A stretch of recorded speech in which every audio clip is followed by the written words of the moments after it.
الحمد لله الحمد لله نحمده ونستعينه ونستغفره ونعوذ بالله من شرور أنفسنا ومن سيئات أعمالنا من يهد الله فلا مضل له ومن يضلل فلن تجد له وليا مرشدا وأشهد أن لا إله إلا الله وأن محمدا عبده ورسوله أما بعد فقد قال الله تعالى في كلامه المجيد أعوذ بالله من الشيطان الرجيم بسم الله الرحمن الرحيم شرع لكم من الدين ما وصى به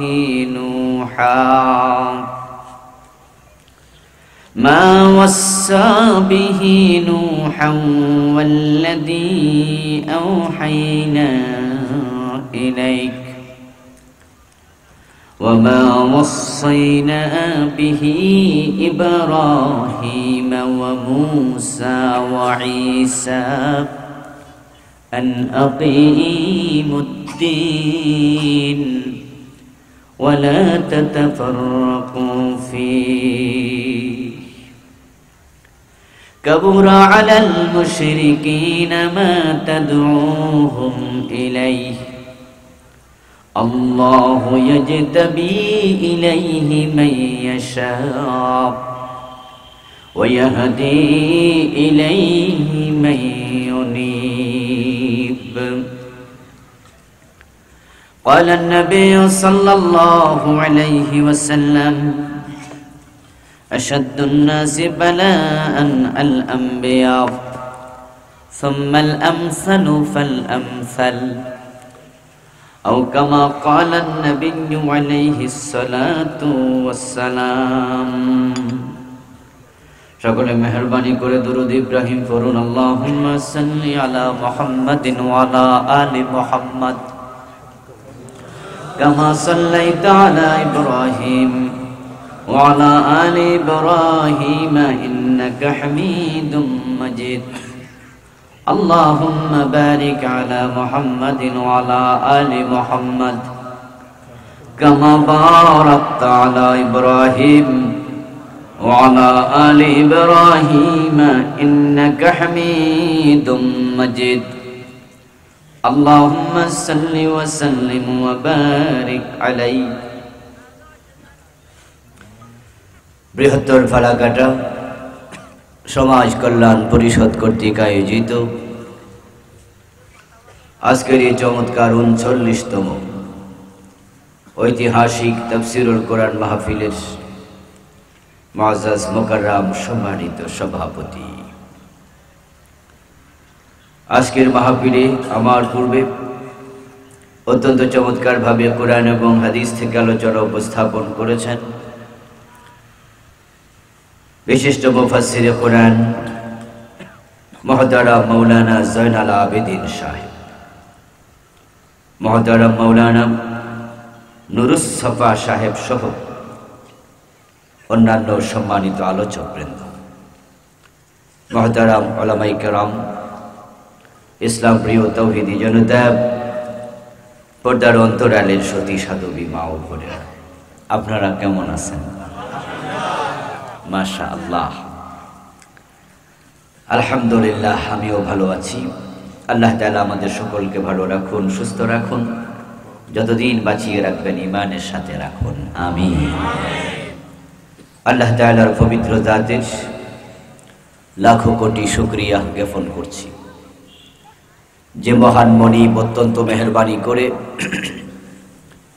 এ কনকনে শীতের মাঝে কুয়াশা স্নাত রাতে কোরআনের ময়দানে, কোরআনের মাঠে, কোরআনের আহ্বানে আমাদেরকে হাজির হওয়ার তৌফিক দিলেন। বিশ্বব্যাপী চলমান করোনার চরম বিপর্যস্ততার মাঝে যিনি আমাদেরকে মেহেরবানি করে সুস্থ রাখলেন, কোরআনের কথা বলার মতো, শোনার মতো মন মানসিকতা দিলেন, এই সব নেয়ামতের মালিক কে? আল্লাহ।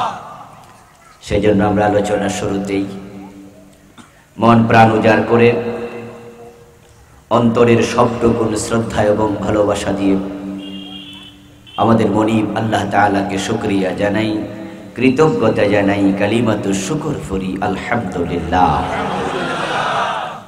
দুরূদ ও সালাম বিশ্বনবী সাইয়্যিদুল মুরসালিন, ইমামুনা কুদওয়াতুনা হাবিবুনা উসওয়াতুনা সানাদুনা তবিবু কুলুবিনা মুহাম্মাদুর রাসূলুল্লাহ সাল্লাল্লাহু আলাইহি ওয়াসাল্লামের উপর সাহাবায়ে কেরাম ও শুহাদায়ে জামের আলা ইল্লিয়িন আল্লাহ তাআলার কাছে কামনা করছি, বলুন আমিন।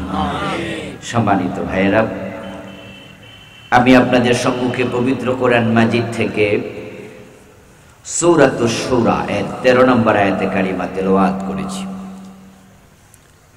বিশ্বনবীর পবিত্র মুখ অনুসৃত সহিহ বুখারীতে উদ্ধৃত ছোট একখানা হাদিস আমি আংশিক তেলাওয়াত করেছি।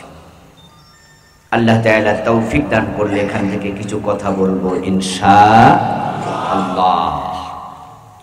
আল্লাহ তাআলা বলছেন,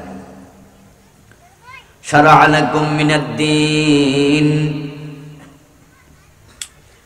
তোমাদের জন্য তিনি আল্লাহ প্রবর্তন করেছেন এমন দিন, এমন একটি জীবন ব্যবস্থা, মা ওয়াসা বিহি নূহা, যেই ব্যাপারে নূহ নবীকে আল্লাহ তাআলা নির্দেশ দিয়েছেন, ওয়াল্লাযী আওহাইনা ইলাইক, এবং সে বিষয়ে হে নবী মুহাম্মদ আপনার কাছে আমি ওহী পাঠাচ্ছি, ওয়া মা ওয়াসাইনা বিহি ইব্রাহিম ওয়া মূসা ওয়া ঈসা, যে বিষয়ে আমি ইব্রাহিম, মূসা এবং ঈসার কাছেও নির্দেশনা পাঠিয়েছি। ও উম্মতে মুহাম্মাদি, তোমাদের নির্দেশ দিচ্ছি এমন একটি কাজের জন্য, এমন একটি বিধান তোমাদের জন্য প্রবর্তন করেছি যেটা নতুন কোনো বিধান নয়। এটা নূহকে বলেছি, ইব্রাহিমকে বলেছি, মূসাকে বলেছি, ঈসাকে বলেছি, ও নবী মুহাম্মদ একই বিষয়ে আমি আপনার কাছে ওহী পাঠিয়েছি, চলমান পাঠাচ্ছি। খুব গুরুত্বপূর্ণ বিষয়, বড় বড় নবীদের নাম বলে আল্লাহ বুঝালেন এ নির্দেশনার বাহিরে আর কোনো নবী নাই। কারণ হলো ইব্রাহিম আলাইহিস সালাম যেখানে আছেন, ইব্রাহিম আলাইহিস সালামের পরে যত নবী আছে, ইহুদিদের নবী, খ্রিস্টানদের নবী, আমাদের নবী, সবগুলো ইব্রাহিমের সন্তান। সুবহানাল্লাহ। ইব্রাহিম আলাইহিস সালামের দুজন ছেলে নবী ছিলেন, হযরত ইসমাঈল আলাইহিস সালাম এবং হযরত ইসহাক আলাইহিস সালাম। ইসমাঈল থেকে নবী মুহাম্মদ, হযরত ইসহাক থেকে নবী ঈসা এবং মূসা।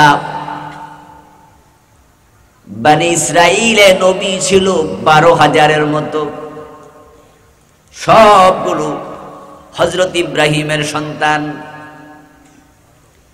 ইব্রাহিম আলাইহিস সালামের আগে যে নবী ছিল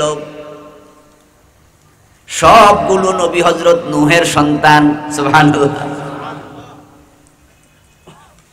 হযরত নূহ আলাইহিস সালামকে বলা হয় নবী শরঈ। উনার মাধ্যমে দুনিয়াতে শরীয়ত প্রবর্তিত হয়েছে। এর আগে হযরত আদম আলাইহিস সালাম ছিলেন। আদম আলাইহিস সালামের ছেলে শীশ আলাইহিস সালামও নবী ছিলেন। তাদের কাছে এইভাবে শরীয়ত ছিল না, নূহ নবীর কাছে যেভাবে এসেছে। এজন্য হযরত আদমকে বলা হয় নবী জেরাঈ। কি বলা হয়? নবী জেরাঈ। হযরত নূহ হলেন পৃথিবীতে প্রথম নবী শরঈ, শরীয়তের নবী, শরীয়ত ওয়ালা নবী। হযরত আদম আলাইহিস সালামের কাছে ওহী আসতো, তাওহীদের কালেমা তিনি সন্তানকে শিখিয়েছেন। তারপর ওহী আসতো কেমনে ভাত রান্না করা লাগে, চাল রান্না করা লাগে, মুরগি জবাই করা লাগে, গরু জবাই করা লাগে, রান্না করা লাগে, কৃষি কাজ করা লাগে। বেঁচে থাকার জন্য এগুলো দরকার আছে না নাই? তো আদমের আগে তো কোনো মানুষ, কথা বলেন না, কোনো মানুষ নাই। এগুলো শিখানোর জন্য আল্লাহ আদমকে দায়িত্ব দিয়েছেন। এজন্য ওনাকে বলে নবী জেরাঈ। জেরাউন মানে শস্য। হযরত আদম আলাইহিস সালামের নাম এখানে নাই, নূহ থেকে শুরু। উম্মতে মুহাম্মাদি, তোমাদেরকে আমি এমন একটি গুরু দায়িত্ব দিচ্ছি। আমি এমন একটি শরীয়ত তোমাদের জন্য প্রবর্তন করেছি, এমন একটি নির্দেশনা দিচ্ছি যেটা নূহকে দিয়েছিলাম, ইব্রাহিমকে দিয়েছিলাম, মূসাকে দিয়েছি, ঈসাকে দিয়েছি, মুহাম্মাদুর রাসূলুল্লাহ সাল্লাল্লাহু আলাইহি ওয়াসাল্লামকে একই দায়িত্ব দিয়েছি। এর মানে আর কোন নবী বাদ পড়ার কথা না। ও নবী, আপনি বলুন, কুল মা কুনতু বিদআম মিনার রাসূল। আপনি উম্মতকে বলে দেন, আমি হঠাৎ করে আগমন করা অভিনব নতুন কোন রাসূল নই, বরং আমার আগেও নবী রাসূল ছিল। আমি তাদের ধারাবাহিকতার শেষ জন। উনারা একরকম, আমি আরেক রকম, এরকম বিষয় নয়। আল্লাহ বলতেছেন, আমি নূহের কাছে, ইব্রাহিম, মূসা, ঈসার কাছে যা পাঠাইছি আপনার কাছেও তা পাঠাচ্ছি। আমাদেরকে বলছে তোমাদের জন্য আমি সেটাই করেছি। এমন কি বিষয় যেটা সব নবীর সাথে সম্পৃক্ত? বিষয়টা জানা দরকার আছে না নাই? আমাদেরকে কয় তোমাদের জন্য এটা দিছি। তো আল্লাহ তো দিছে, না জানলে করবেন কেমনে? এই জন্য আমাদেরকে এটা জানতেই হবে। সে গুরু দায়িত্ব কি? এবার আল্লাহ বলেন, সেটা হলো আন আকিমুদ্দিন, তোমরা জমিনে আমার দিন কায়েম করো। সুবহানাল্লাহ। কি কায়েম করো? দিন কায়েম করো। এই দায়িত্ব আমাদেরকে দিলেন কে? একটু জোরে বলেন, কে? আল্লাহ দিলেন। এরপরে আবার কি বলে শুনেন, ওয়ালা তাতাফাররাকু ফীহ, এবং দিন কায়েমের ব্যাপারে তোমরা একে অপরের সাথে কোনো মতভেদ করিও না। এ বিষয়ে মত পার্থক্য করার অনুমতিও নাই। কি ইম্পর্টেন্ট ব্যাপার। অথচ শরীয়তের অনেক বিধানে মত পার্থক্য আছে, ইখতিলাফ আছে। ইমাম আবু হানিফা রাহিমাহুল্লাহ একরকম বলছে, ইমাম শাফি বলেছেন ভিন্ন রকম। এমন মাসলা আছে না নাই? ইমাম শাফি যা বলেছেন, ইমাম আহমদ ইবনে হাম্বল ঠিক উল্টা বলছে। এমন মাসলাও আছে না নাই? ইখতিলাফ আছে। এই ইখতিলাফ সহই আমরা উলামারা বলি মাযাহিবুল আরবাআ হাক্কুন, চার মাযহাবি হক। ইখতিলাফ আছে, ইখতিলাফ সহই হক। ইমাম আবু হানিফা রাহিমাহুল্লাহ বলেন ইমামের পিছনে সূরা ফাতিহা পড়া যাবে না, পড়া হারাম। ইমাম শাফি রাহিমাহুল্লাহ বলেন না, পড়লে নামাজি হবে না, পড়া ফরজ। দুইজন একমত না ভিন্ন মত? ইমাম আবু হানিফা রাহিমাহুল্লাহ বলেন ইমাম যখন কেরাত শেষ করবে ওয়ালা দাল্লিন বলবে, তোমরা আমিন চুপে চুপে বলো। ইমাম আহমদ ইবনে হাম্বল রাহিমাহুল্লাহ বলেন আমিন জোরে জোরে বলো। একমত না ভিন্ন মত? কেউ বলেন আমিন নিচে হাত বাঁধো, কেউ বলেন আবির উপরে বাঁধো। এমন ইখতিলাফ আছে না নাই? এখন এই ইখতিলাফের পরও আমরা বলি হক, চার মাযহাব হক, কোনো অসুবিধা নাই। ইখতিলাফ চলে, এগুলো বৈধ। কিন্তু আনাকিমুদ্দিন ওয়ালা তাতাফাররাকু ফি, আল্লাহ দিন কায়েমের দায়িত্ব দিয়া কয় হানাফি, শাফি, মালিকি, হাম্বলি, মাযহাবি, লামাযহাবি, গোল টুপি, সিদ্ধা টুপি, উল্টা টুপি, কে আমিলা, কে আমি দল্লিন জল্লিন, যত ইখতিলাফ আছে চলুক, কিন্তু দিন কায়েমের ব্যাপারে কোনো ইখতিলাফ করা যাবে না। হুজুরের টুপি একরকম, আমারটা আরেক রকম, ঠিক না? অসুবিধা নেই। পাঁচ করলি টুপি আছে না, ওই বেটা ইমামতি করলে আমরা নামাজ পড়ি না, কোনো অসুবিধা নেই। আমার বন্ধু ইখতিলাফ আছে, ইখতিলাফ চলবে। অনেক বিষয় ইখতিলাফ করা জায়েজ, বৈধ, মতের মিল থাকতে নাও পারে, কিন্তু আল্লাহ তাআলা দিন কায়েমের কথা বলার পরে বলে এই বিষয়ে ইখতিলাফ করা যাবে না।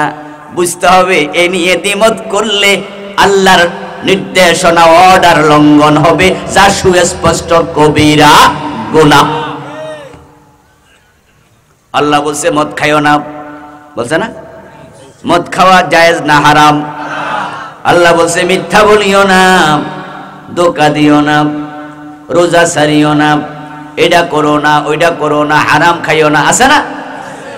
এটা করো, এটা করো, এটা করো, নামাজ পড়ো, হজ করো, যাকাত দাও। আল্লাহ যা বলে সেটা মানা আমাদের জন্য আবশ্যক, ফরজ, পরিত্যাগ করা হারাম। তো আল্লাহ বলছে দিন কায়েমের ব্যাপারে দ্বিমত করিও না, যে দ্বিমত করবে সে কবিরা গুনাহগার হবে। দ্বিমত করা হারাম। প্রথম কাজ দিন কায়েম করো। অর্ডারটা কার? নামাজ পড়া অর্ডার কার? এখন নামাজ পড়া আমাদের জন্য নফল না ফরজ? হজ করো অর্ডার কার? সামর্থ্যবানের জন্য হজ করা নফল না ফরজ?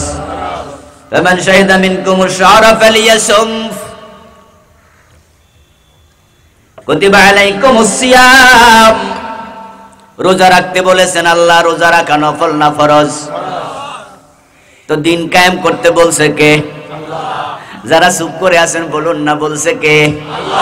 দিন কায়েম করার চেষ্টা করা নফল না ফরজ? দিন কায়েম করো, কাজ শুরু করো, এটা ফরজ। এই দেশের হাজার হাজার মুসলমান দিন কায়েমের চেষ্টা করে না, অনেকে এটা যে ফরজ এটা জানেও না। বরং দিন কায়েমের চেষ্টা যারা করে তাদের বিরোধিতা করে এমন লোকও আছে না নাই? কোন মুসলমান নামাজের বিরোধিতা করতে শুনছেননি? কইছিনি নামাজ পড়বো না, নামাজ পড়া যাবে না? কোন মুসলমান কয়? বেনামাজিও কয় যে নামাজ বালা। রোজার বিরুদ্ধে বাংলাদেশে কোন মুসলমান বক্তৃতা দিছে? রোজার বিরুদ্ধে বলে না, নামাজের বিরুদ্ধে বলে না। কিন্তু দিন কায়েমের প্রসঙ্গ আসলে শুধু বিরোধিতা করে তা না, যারা দিন কায়েমের চেষ্টা করে তাদেরকে গালি দেয়, বিভিন্ন অপবাদ দেয়, জেলখানায় পাঠাইয়া দেয়।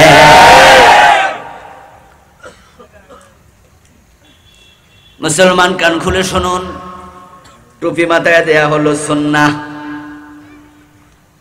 দিয়েছি সওয়াব আছে, না দিলে কোনো গুনাহ নাই। এই যে আমি খুলছি, গুনাহ হয়ে গেছে নাকি? রাতের বেলা ঘুমানোর সময় কি টুপি খোলেন না? গোসল করার সময় খোলেন না, গুনাহ হয়ে যায়। দিলে সওয়াব আছে, না দিলে গুনাহ নাই। এটা একটা সুন্নাহ মুস্তাহাব্বা, উত্তম সুন্নাহ। কিন্তু কেউ যদি টুপির বিরুদ্ধে কথা বলে, সাব্যস্ত সুন্নাহর বিরুদ্ধে কথা বললে, সুন্নাহ এনকার করলে ঈমান থাকে না।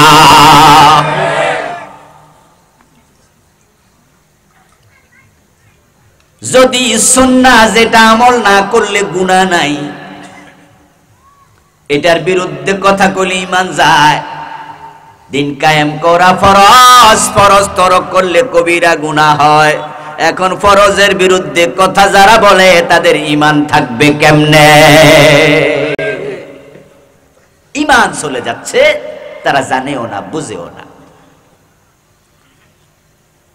আবার ভাইয়ের, আল্লাহ পাক রব্বুল আলামিন আমাদেরকে বললেন, তোমরা দিন কায়েম করো, পরস্পর এ বিষয়ে কোন রকমের মত পার্থক্য করিও না।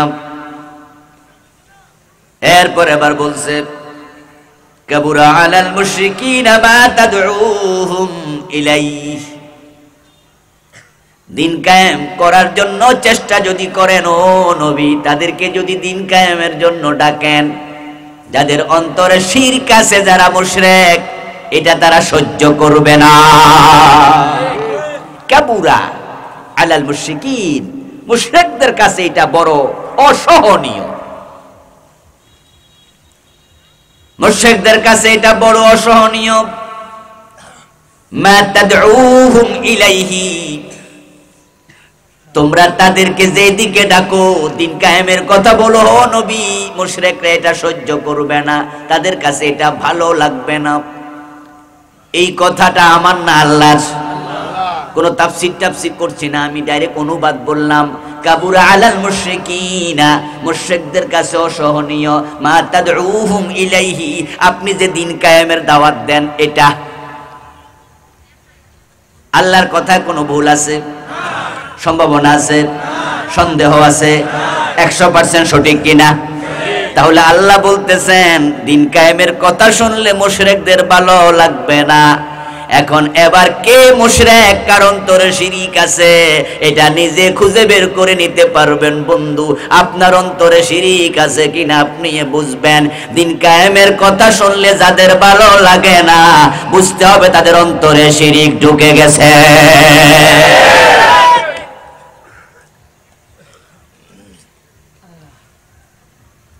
মসজিদে গিয়ে আল্লাহকে সেজদা দেয়, জুমার নামাজ পড়ে, ওয়াক্তিয়া নামাজও পড়ে, আবার মাঝে মাঝে মাজারে যায়, সেখানেও সেজদা মারে।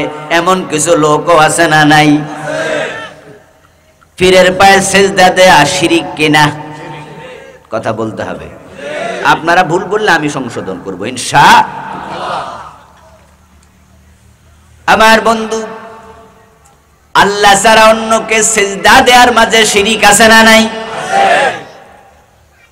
যেই সিফাত একমাত্র আল্লাহর জন্য নির্ধারিত, ওটার মাঝে অন্যকে শামিল করার নামই হলো শিরক। ইবাদতের মালিক কে?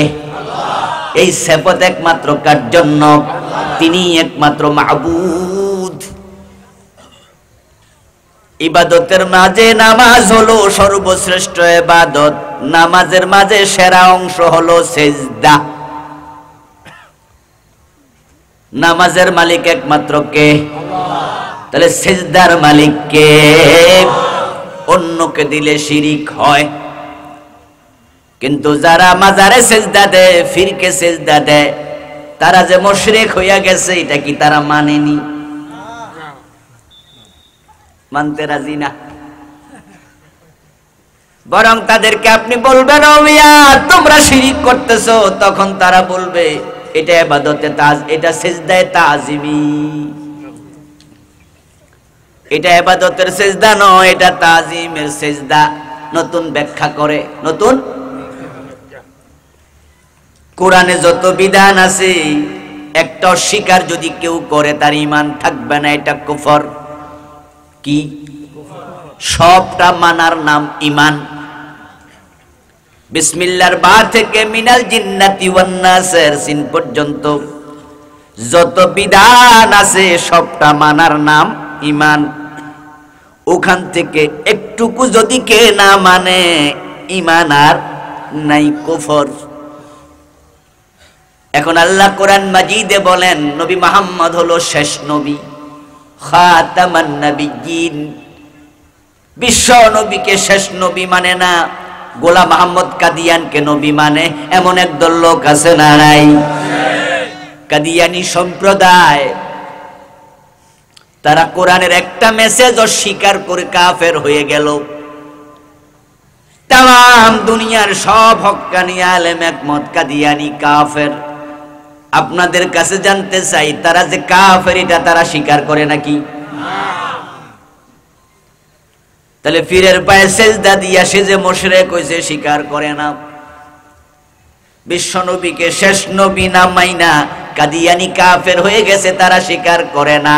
ঠিক যারা একামতে দিনের বিরোধী, তারাও যে মুশরিক এটা তারা স্বীকার করে না। কুল্লু হিজবিন বিমা লাদাইহিম ফারিহুন। প্রত্যেকে নিজের তালে মজা পায়। আমার ভাই, আল্লাহ তাআলা বলেন, হে নবী, যারা মুশরিক, যাদের শিরক আছে অন্তরে, তারা একামতে দিনের কথা শুনলে সহ্য করবে না। এরপর আল্লাহ বলেন, আল্লাহু ইয়াজতাবি ইলাইহি মান ইয়াশা। আল্লাহ যাকে পছন্দ করেন এই কাজের জন্য শুধু তাকে নির্বাচিত করেন। সুবহানাল্লাহ। একামতে দিনের কাজ সবাই করতে পারবে না, আল্লাহ যাকে পছন্দ করে তাকে সেই কাজের তৌফিক দেয়, তাকে তৌফিক দেয়। ওয়াহদি ইলাইহি মান ইউনিব। এবং যে আল্লাহর দিকে ফিরে যেতে চায়, আল্লাহ তাকে হেদায়েতের পথ দেখায়। দিন কায়েমের কাজ করা সোজা না, এ তৌফিক আল্লাহ সবাইরে দেয় না। একটা মামলার ভয়ে দেখালে হক কথা বলা বন্ধ করে দেয়। চাকরি খাইলামু কইলে আর হক কথা বলে না। এমন অনেক ইমাম আছে, আলেম আছে, বুজুর্গ আছে, মামলার ভয়ে, হামলার ভয়ে, দুনিয়ার লোভে পড়ে হক কথা বন্ধ করে দেয়। বুকে সাহস নাই, এর মানে আল্লাহ তারে পছন্দের জায়গায় রাখে নাই। আর দিন কায়েমের পক্ষে এমন লোক আছে 10টা 20টা 30টা মামলা নিয়ে চলে, দিনের পর দিন জেলখানায় থাকে, সারা পাইয়া আবার দিন কায়েমের কাজ শুরু করে, চুল পরিমাণ সরে না। মনে হয় যেন এর কোনো ভয় নাই। কেউ 1 2টা 3টা মামলা খাইয়া হক কথা বলে না, মামলার দমকি খাইয়া বলে না, চাকরি চলে যাবে বললে বলে না। আর বেটা 40-50টা মামলা খাইয়াও একের পর এক দিন কায়েমের কথাই বলে। দিনের পর দিন জেল খাইটা বাইরে হইয়া আবার মিছিলে দৌড় মারে। আজীব লোক। কারণ কি? আমার বন্ধু, আপনি আরাম চান, সে কি আরাম চায় না। আপনি জীবনের নিরাপত্তা চান, সে কি চায় না। আপনার ছেলে মেয়ের ভবিষ্যতের প্রতি খেয়াল আছে, তার কি নাই। আপনার চাকরির মায়া আছে, তার কি নাই। ও বন্ধু, সব আছে, তারপরও সে কেন নড়ে না চুল পরিমাণ? এর কারণ আল্লাহ বলে তিনি তারে পছন্দ করে নিছে। সুবহানাল্লাহ। এটা আল্লাহর পছন্দের তালিকায় যারা থাকে তাদের জন্য সৌভাগ্য।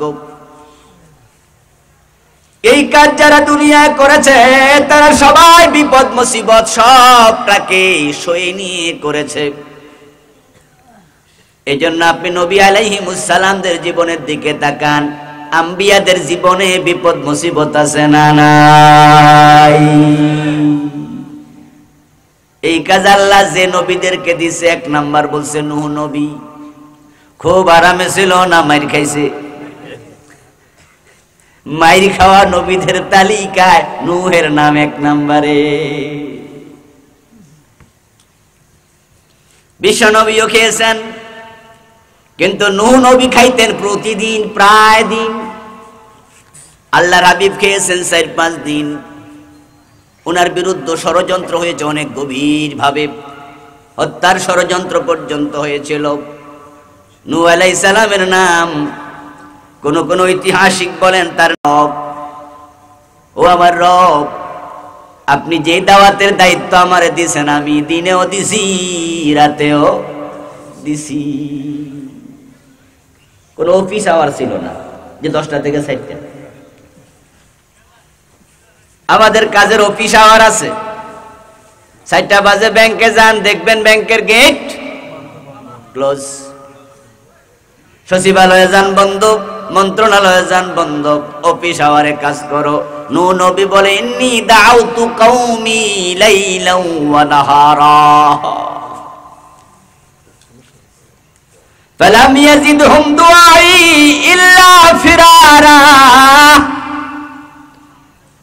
ও আল্লাহ, তাদেরকে আমি যত ডাকি তারা আমার রাইকা তত দৌড় মারে, তত পালায়, মারতে মারতে বেহুশ করে দেয়। নূহ নবী কানতে থাকে। এই কানতে দেখা মানুষ এখন হেরে কয় কান্নাওয়ালা কান্নাওয়ালা। মাথার মাঝে ডিম লইয়া হাঁটে, পাবলিক কয় এ ডিমওয়ালা, কয় না? কথা কয় না? কয়নি? মাথার মাঝে ডিম লইয়া হাঁটলে কি কয়? ডিমওয়ালা। যে রিক্সা চালায় তারে কি কয়? যে সবজি বেচে কয়। আচ্ছা, বলতে বলতে বলতে বলতে এক পর্যায়ে ওয়ালা শব্দটা চলে যায়। আমরা বলি ও রিক্সা দাঁড়াও। এখানে রিক্সাওয়ালা কয় না, সংক্ষেপে কি কয়? এই রিক্সা, এ ডিম এদিকে আয়। ঢাকা শহরে 2 হাতে মুরগি লইয়া হাঁটে, এই হাতে 4টা, ওই হাতে 4টা, 8টা মুরগি লইয়া বা আরো বেশি লইয়া এভাবে হাঁটে, বেচে। 4 তলার ছাদ দিয়া ছাদের উপরে দাঁড়াইয়া মহিলা কয় এ মুরগি, কয় জি, এটি মুরগি। এর মানে মুরগিওয়ালা। নূহ আলাইহিস সালাম এখন তিনি কান্নাওয়ালা না, মানুষ এখন কয় কান্না। এত বেশি কানতেন, এত বেশি মারত, উনাকে মানুষ কান্না বলে ডাকত। এরপর ইব্রাহিমের কথা বললেন আল্লাহ। দিনের দাওয়াত দিতে গিয়ে ইব্রাহিম আলাইহিস সালাম হালুয়া রুটি খাইছে না বিপদে পড়ছে? মুসা নবী, ঈসা নবী, বিশ্ব নবী। এখন ওই দিনের কথা বলতে গেলে, দিন কায়েম করতে গেলে আমাদের জীবনেও বিপদ আসার সম্ভাবনা আছে না নাই? قال النبي صلى الله عليه وسلم شد الناس بلاء الانبياء ثم الامثل فالامثل। প্রিয় নবীজি বলেন, দিন কায়েমের কাজ করতে গিয়া সবচেয়ে বড় বড় বড় বিপদে পড়ছে আল্লাহর নবীগণ। আশাদ্দুন নাস বালাআন আল আম্বিয়া। হযরত আদম এবং হযরত সুলাইমান আলাইহিস সালাম ব্যতীত এমন একজন নবীও নাই যেই নবী দিনের কথা বলে মাইর খায় নাই। সব নবী মাইর খেয়েছে, করাত দিয়ে 2 টুকরা করে ফেলেছে, এমন নবীও আছে না নাই? ইয়াকতুলুনাল আম্বিয়া বিগাইরি হক। আল্লাহ কোরআন মাজিদে বলেন, এ মানুষগুলো নবীদেরকে অন্যায়ভাবে হত্যা করেছে। হত্যা শুধু মাইর না, জবাই করেছে।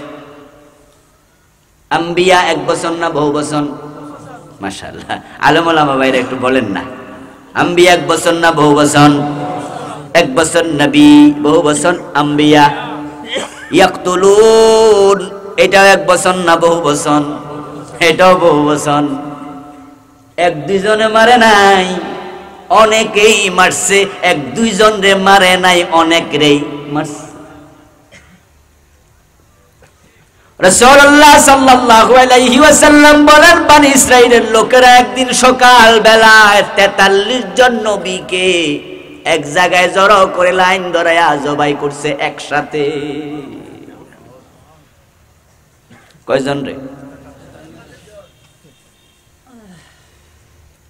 আমার বন্ধু তখন নবী ছিল অনেক, গ্রামের নবী, গোত্রের নবী, এলাকার নবী।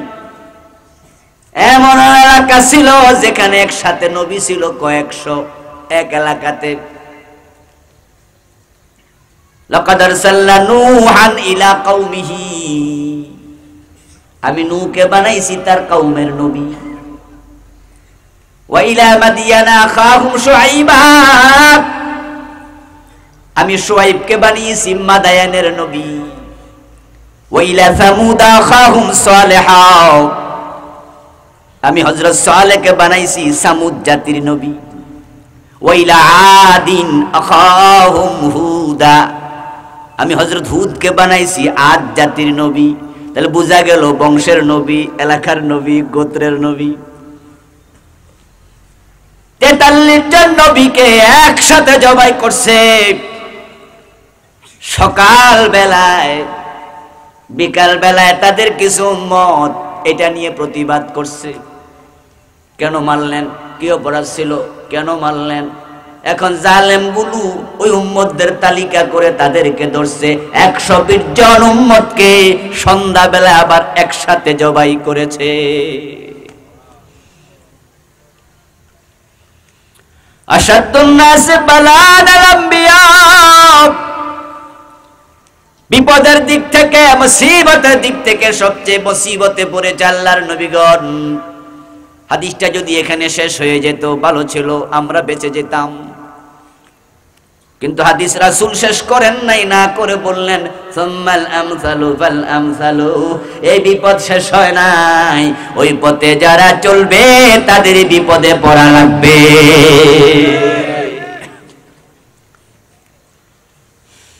আমার বন্ধু, দিন কায়েম করা সহজ ব্যাপার নয়। বিপদ আসবে, মুসিবত আসবে, নবী রাসূলদের উপরও এসেছিল। এবার আপনাদের কাছে একটু আমি জানতে চাই, ওই বিপদ দেখে নবী রাসূলগণ দিন কায়েমের কাজ থামায়া দিছে না চালায়া গেছে? একটু দয়া করে যে যা বোঝেন বলেন, ভুল বললে অসুবিধা নাই, আমরা সংশোধনের চেষ্টা করব। নবীগণ থেমে গেছে না চালায়া গেছে? এখন আমরা যারা নবীর উম্মত দাবি করি, বিপদ দেখলে থেমে যাব না চালায়া যাব? বিপদ আসার সম্ভাবনা আছে না নাই? বিপদ আসবে, কথা বলেছেন স্বয়ং আল্লাহ। ওয়ালা নাবলুওয়ান্নাকুম বিশাইইম মিনাল খাউফি ওয়াল জু'i ওয়া নাকসিম মিনাল আমওয়ালি ওয়াল আনফুসি ওয়াত সামারাত ওয়া বাশশিরিস সাবিরিন। সুবহানাল্লাহ। ওয়ালা নাবলুওয়ান্নাকুম, লামে তাকিদ নুনে সাকিলা, দুটা তাকিদ দিয়ে আল্লাহ কয় ডেফিনেটলি, একবার অবভিয়াসলি, অবশ্যই, নিশ্চিত আমি পরীক্ষা করবই।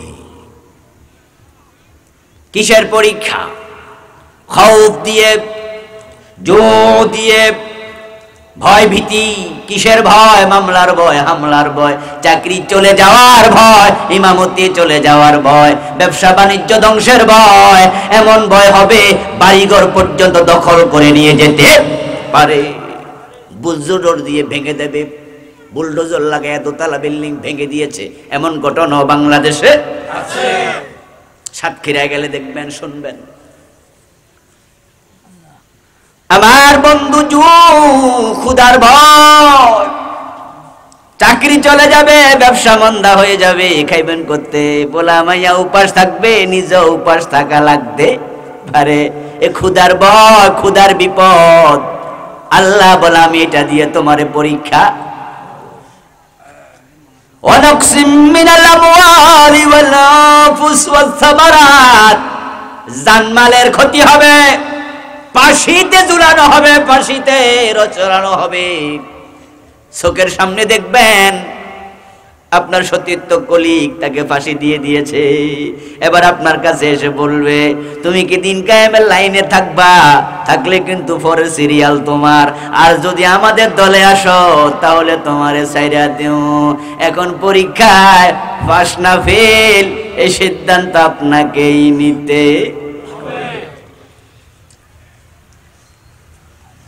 হাসিবান নাস আন ইউতরাকু আন ইয়াকুলু আমান্না ওয়া হুম লা ইফতানুন। আল্লাহ তাআলা বলেন, মানুষ কি মনে করে ঈমান এনেছি বললে আমি ছেড়ে দেব, জান্নাত দিয়ে দেব। ঈমানটা আসল না ভেজাল, খাঁটি নাও খাঁটি, আমি কি পরীক্ষা করব না? পরীক্ষা করবেন কে? জোরে বলতে হবে কে? হ্যাঁ, বিশ্বনবীর দাঁত নাই, আমির হামজার কলিজা নাই, ইমাম হুসাইনের কল্লা নাই, তিনজন এক পরিবারের লোক নাকি? নবী মুহাম্মদুর রাসূলুল্লাহ সাল্লাল্লাহু আলাইহি ওয়াসাল্লামের দাঁত নাই, আপন নাতি ইমাম হুসাইনের কল্লাটা নাই, আপন চাচা আমির হামজার কলিজা ছিঁড়ে ফেলেছে, কলিজা নাই। এক ঘরের লোক তিনজন। আমার বন্ধু, বিপদ কেন? বিপদ হবে দিন কায়েম করতে গেলে। আল্লাহ তাআলা এই কথাগুলো আমাদেরকে কেন স্মরণ করায়া দেয়? ডর লাগানোর জন্য নাকি? ভয় লাগাই দিতেছে? মোটেও নয়, মোটেও নয়। আমাকে আপনাকে পথ চিনাইয়া দিচ্ছে। এই পথে গেলে সামনে একটা ব্রিজ আছে, ওই ব্রিজটা পার হতে হলে তোমাকে গাড়ি আস্তে করে স্লো করতে হবে। এই সামনে পথে আছে, চলতে গেলে গর্ত আছে, ওই গর্ত তোমাকে লাফ মেরে পার হতে হবে। আল্লাহ রাস্তা চিনাইয়া দেয়। রাস্তা যদি জানা থাকে, কোনো বিপদ আটকাইতে পারে না, ঠিক না? আমি জানি সামনে গর্ত আছে, তো লাফ দেওয়ার প্রস্তুতি আমি আগ থেকে নিয়ে থাকি। সামনে গর্ত আছে আপনি জানেনই না, ওই রাস্তায় চলতে গেলে বেখেয়াল হলে গর্তে পড়ার সম্ভাবনা আছে না নাই? আর আপনাকে যদি কেউ জানাইয়া দেয় সামনে কিন্তু গর্ত আছে, তাহলে পড়ার সম্ভাবনা কম। গর্ত আছে 2 হাত, লাফ দেয়া লাগবে কমপক্ষে 2.5 হাত নাকি?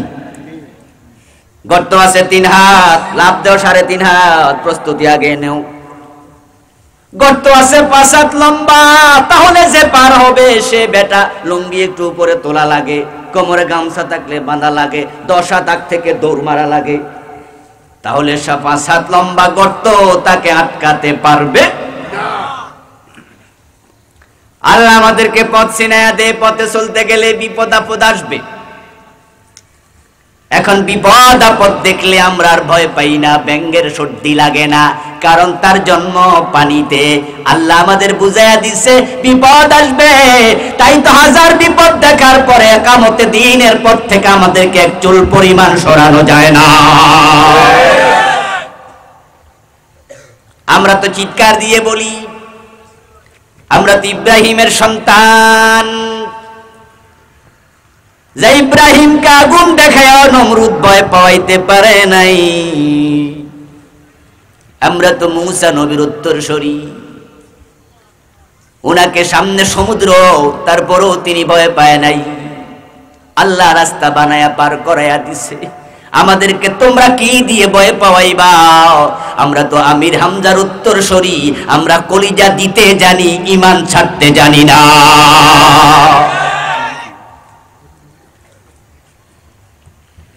আল্লাহ তাআলা বলছেন তোমাদের জন্য আমি এমন একটি দিন ব্যবস্থা, এমন সিস্টেম, এমন নিয়ম, এমন কাম দিছি।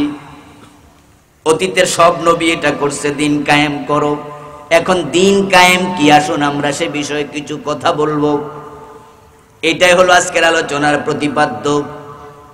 আল্লাহ যে দায়িত্ব দিছে, ওই দায়িত্ব পালন না করে আল্লাহর সামনে হাজির হলে বিপদ আছে না নাই?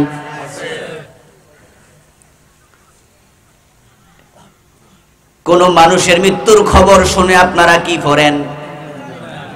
ইন্না লিল্লাহি ওয়া ইন্না ইলাইহি রাজিউন। এটা মৃত ব্যক্তির জন্য দোয়া মনে করেন না, এটা কিন্তু মৃত ব্যক্তির জন্য দোয়া না। মরার খবর শুনে আমরা এটা কেন পড়ি? সালাতুল জানাজা হিয়া দুআউ লিল মাইয়িত। মাইয়িতের জন্য দোয়া হলো জানাজার নামাজ, যেখানে আমরা 3 নাম্বার তাকবীর দিয়া মন ভরে দোয়া করব, আল্লাহুম্মা গফির লি হাইয়িনা ওয়া মাইয়িতিনা ওয়া শাহিদিনা। পড়ি না আমরা? আল্লাহুম্মা গফির লাহু ওয়ারহামহু ওয়াফিহি ওয়াফু আনহু ওয়া আকরিম নুজুলাহু ওয়াসি মুদখালাহু আল্লাহুম্মা গসিলহু বিল মাই ওয়াল বারদ কামা ইউনাক্কা সাওবুল আবিয়াদু মিনাদ দানাস। আরো কত দোয়া আমরা মন ভরে পড়ি। মৃত ব্যক্তির জন্য দোয়া হলো জানাজার নামাজ। তাহলে ইন্না লিল্লাহি যেটা পড়ি এটা কি? এটা হলো আত্মস্বীকৃতি।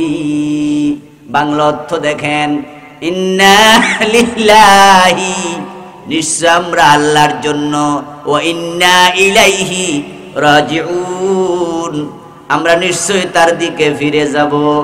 আপনি মরা বেটার মৃত্যুর খবর শুনে আপনি মুখে মুখে বললেন সে একা মরে নাই, আমারেও মরা লাগবে। মৃত্যুর খবর শুনে আপনি নিজের মৃত্যুর স্বীকৃতি দিচ্ছেন। এর মানে আপনাকে মরতেই হবে, আল্লাহর কাছে যেতেই হবে। আল্লাহ যে দায়িত্ব দিছে ওইটা পালন না করে যাবেন না, গেলে উপায় শক্ত করে ধরবে তিনি। এখন মৃত্যু কবে আসবে কে কে জানেন? একটু হাত তোলা দেন। মৃত্যু কবে আসবে আপনার?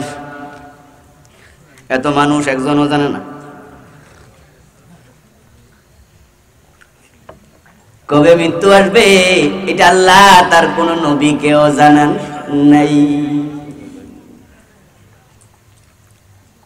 সময় যখন ফুরিয়ে যাবে, আজরাইল হাজির হয়ে যাবে, এক সেকেন্ড আগেও না, এক সেকেন্ড পরেও না।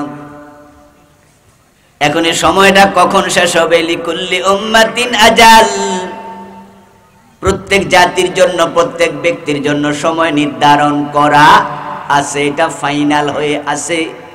আল্লাযী খালাকাল মাউতা ওয়াল হায়াতা লিয়াবলুয়াকুম আইয়ুকুম আহসানু আমালা। এই আয়াতে কারিমার মাঝে আল্লাহ মৃত্যুকে মুকদ্দম করেছেন, জীবনকে মুআক্খার করেছেন। আল্লাযী খালাকাল মাউতা, যিনি মৃত্যু বানাইছে, ওয়াল হায়াতা, এবং জীবন বানাইছে। এক নম্বরে কোনটা? কথা বলেন। এক নম্বরে কি? তো মৃত্যু আগে ফাইনাল, তারপরে জীবন। এর মানে কি? আমরা তো দেখি মানুষ আগে জন্ম নেয়, পরে মানুষ মৃত্যুবরণ করে। আল্লাহ মৃত্যুর আগে কইল কেন? আসলে আল্লাহ যেটা কয় এটাই সঠিক। আমাদের জানার মাঝে, বুঝার মাঝে, শোনার মাঝে কিছু ভুল আছে না নাই? আমাদের এখানেও একটা ভুল। আমরা মনে করি জন্ম আগে মরণ পরে, অথচ না দোস্ত না। মানুষ যখন মায়ের পেটে থাকে, রূহ দেওয়ার আগে মৃত্যু ফাইনাল হয়। প্রথম 40 দিন পানি, নুতফা, স্পার্ম। দ্বিতীয় 40 দিন রক্তপিণ্ড। তৃতীয় 40 হয় মুদগাহ, মাংসপিণ্ড। 40 120 দিন যখন শেষ হয়, তখন আল্লাহ মাংসের ভিতরে হাড্ডি ঢুকায়। ফাকাসাউনাল ইযামা লাহমাম, তারপরে হাড্ডির উপরে চামড়া দিয়া আল্লাহ কয় আমি মানুষ বানাই। সুবহানাল্লাহ বলবেন না? ফাতাবারাকাল্লাহু আহসানুল খালিকিন, তিনি চমৎকার স্রষ্টা। মায়ের পেটে আপনার সময় গেল 120 দিন। 3 40 কত? 3 4 12 120 দিনে 4 মাস। 4 মাস যাওয়ার পরে আপনার ডিজাইন তৈরি হলো। আপনার হাত আছে, চোখ আছে, কান আছে, পুরা বডি তৈরি আছে, কিন্তু এখনো রূহ নাই। রাসূল সাল্লাল্লাহু আলাইহি ওয়াসাল্লাম বলেন, আল্লাহ একজন ফেরেশতারে কয়, ও ফেরেশতা যা যা, অমুক গ্রামে অমুক মায়ের পেটে আমার একটা বান্দা আসতেছে, আমি ওরে বানাইছি, তার মাথার কাছে গিয়ে একটু তুই বয়। ওই ফেরেশতা আপনার মায়ের পেটে ঢুকছে, ঢুকে মাথার পাশে আইসা বইছে। বসার পর আল্লাহ কয়, উক্তুব আরবাআ, 4টা জিনিস লেখ। ফায়াকতুবু আজালাহু ওয়া রিজকাহু ওয়া আমালাহু ওয়া শাকিয়ুন আম সাঈদ। কয়টা? আল্লাহ বলে, ফেরেশতা তার রিজিক লেখো, হায়াত লেখো, তার আমল লেখো, এবং সে জান্নাতি না জাহান্নামী এটা লেখো। হাদিসটা তাকদীরের সাথে সম্পৃক্ত। ব্যাখ্যা না করলে একটু বিপদ হবে। যারা বুঝবেন না ব্যাখ্যা বুঝে নেবেন। ওটা আবার আলোচ্য বিষয় নয়, তা সেটা ব্যাখ্যা করতে আমি যাব না। 1 নাম্বার ফায়াকতুবু আজালাহু, আল্লাহর অর্ডারে সে তার হায়াত লেখে। কয় বছর, কয় মাস, কয় দিন, কয় ঘন্টা, কয় মিনিট, কয় সেকেন্ড লিখে। শুধুমাত্র আপনার হায়াত লিখে না ভাই, লিখে আপনি কোথায় মারা যাবেন সেটাও। সুবহানাল্লাহ পড়েন। তিরমিজিতে আসছে ইযা কাদাল্লাহু লিআবদিন আন ইয়ামুতা বিআরদিন জাআলা লাহু ইলাইহা হাজা। ওই ফেরেশতা আপনার মায়ের পেটে আপনি কোন জায়গায় মারা যাবেন সেটা পর্যন্ত লিখে ফাইনাল করেছে আল্লাহর অর্ডারে। আপনি যেখানে মরবেন, যদি জীবনে কোনোদিন সেখানে নাও যান, মরার আগে আল্লাহ এক উসিলায় সেখানে আপনারে পৌঁছাবে।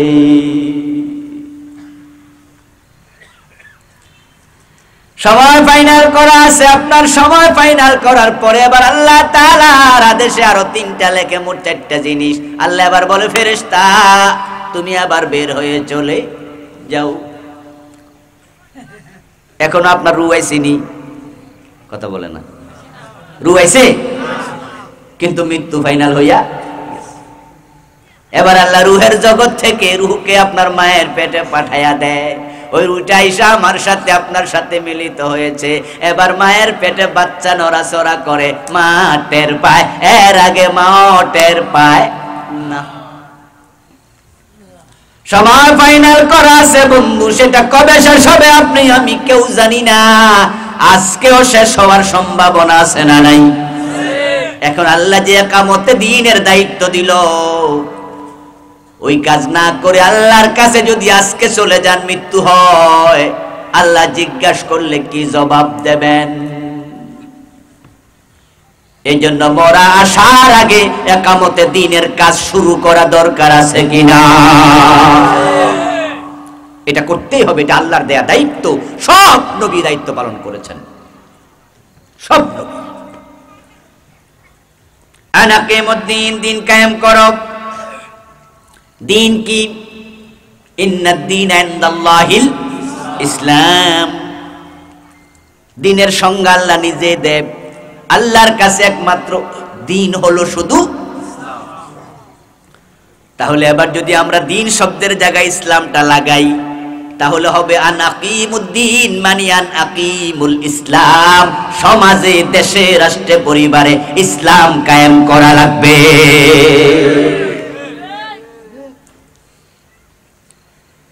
আমি ইসলাম কায়েম করার জন্য দায়িত্ব দিয়েছি সব নবীকে, দায়িত্ব তোমাকেও দিলাম।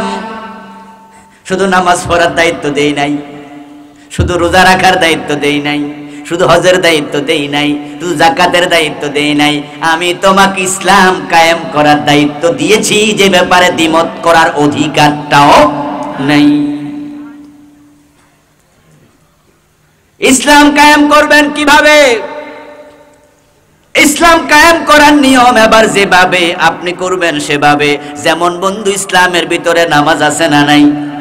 এখন নামাজ পড়ার নিয়ম হলো নিজে নিজে রাসূলকে দেখে দেখে পড়বেন। সল্লু কামা রাআইতুমুনি উসাল্লি। রাসূল নামাজ পড়ছেন যেভাবে, আমরাও পড়ব সেভাবে। এটা হলো নামাজ পড়া। এখন নামাজ কায়েম করো, এটাও কোরআনে আছে না নাই? আকিমুস সালাত, কতবার আল্লাহ বলেছেন। এখন আপনি নামাজ পড়বেন, একটা অংশ হলো, দ্যাটস ওকে। এখন কায়েম রাসূল কেমনে করছে? আল্লাহ তাআলা কোরআন মাজিদে বলেছেন, আল্লাযীনা ইম্মাক্কান্নাহুম ফিল আরদ আকামুস সালাতা ওয়া আতাউয যাকাত ওয়া আমারু বিল মারুফি ওয়া নাহাউ আনিল মুনকার। যখন কোন ভূখণ্ডে মুসলমান ক্ষমতা পাবে, মুসলমান রাষ্ট্রপ্রধান, তখন নামাজ কায়েমের আইন করবে। আজান হতে দেরি, দোকান বন্ধ করতে দেরি হবে না, সরকার আইন করবে। এটা আল্লাহর অর্ডার। আজান হলে দোকান যে বন্ধ করবে না, প্রশাসন যায় তালা লাগাইয়া দিবে, ব্যবসার লাইসেন্স বাতিল করে দেবে। যুবক নামাজ পড়বে না, চার ইমাম একমত তারে ধরে জেলে দেবে। ইমাম শাফি বলেছেন জেলে দেওয়ার আগে তাকে কিছু পিটুনি দিতে হবে। এখন ইসলাম কায়েম করে, ইসলামের ভিতরে নামাজ আছে, বাংলাদেশে নামাজ পড়ার রীতি আছে, কিন্তু কায়েমের পরিবেশ নাই। অথচ 50 বছর মুসলমানরা দেশ চালায়। বাংলাদেশের স্বাধীনতার বয়স হয়ে গেল কত? এই 50 বছরে কোন হিন্দু প্রেসিডেন্ট হয়েছে, কোন বৌদ্ধ প্রধানমন্ত্রী হয়েছে, কোন খ্রিস্টান আইনমন্ত্রী হয়েছে? 90 জন মুসলমান যেই দেশে, সংসদে নামাজ পড়ার জন্য আইন করার সুযোগ আছে না নাই? কিন্তু যারা করে নাই, বুঝতে হবে তারা একামতে দিনের কাজ করে না। তাই তাদেরকে সরাইয়া একামতে দিনের কাজ করবে এমন কিছু মুমিনকে সংসদে পাঠাতে হবে। এটা হলো একামতে দিনের অংশ।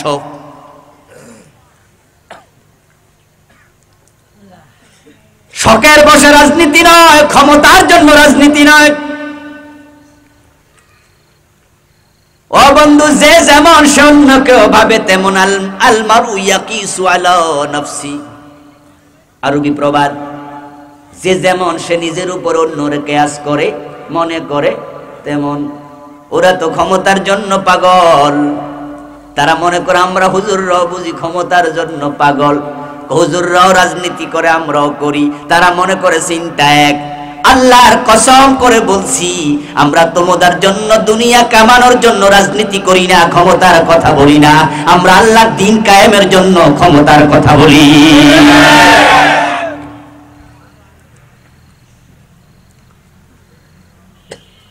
আল্লাহ তাআলা কুরআন মাজিদে বলেছেন, চোর ধরে হাত কেটে দাও, এমন একটা বিধান আল্লাহর কোরআনে আছে না নাই?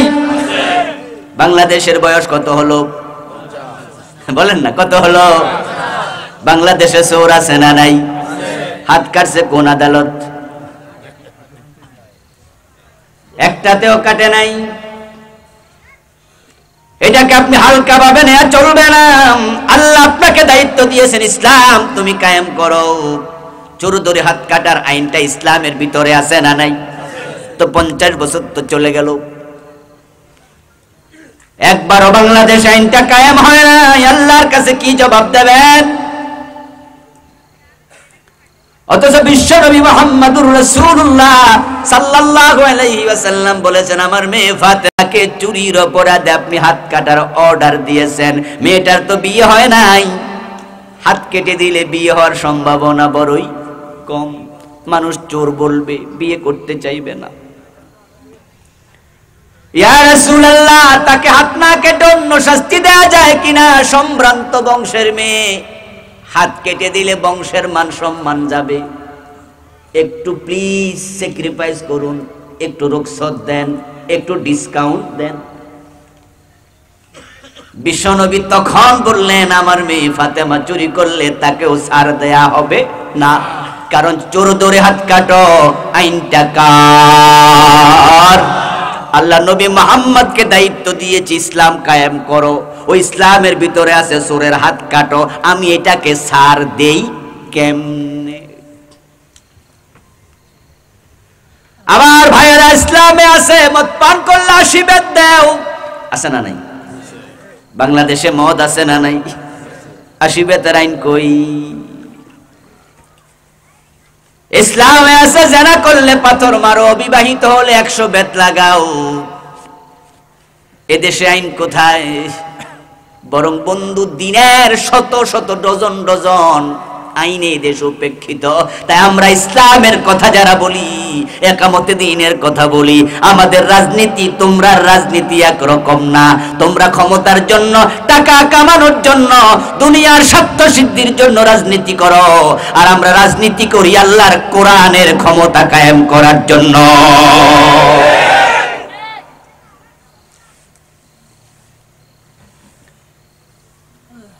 আমার বন্ধু, নামাজ পড়তে ক্ষমতা লাগে না, রোজা রাখতে ক্ষমতা লাগে না, হজ করতে ক্ষমতা লাগে না, যাকাত দিতে ক্ষমতা লাগে না।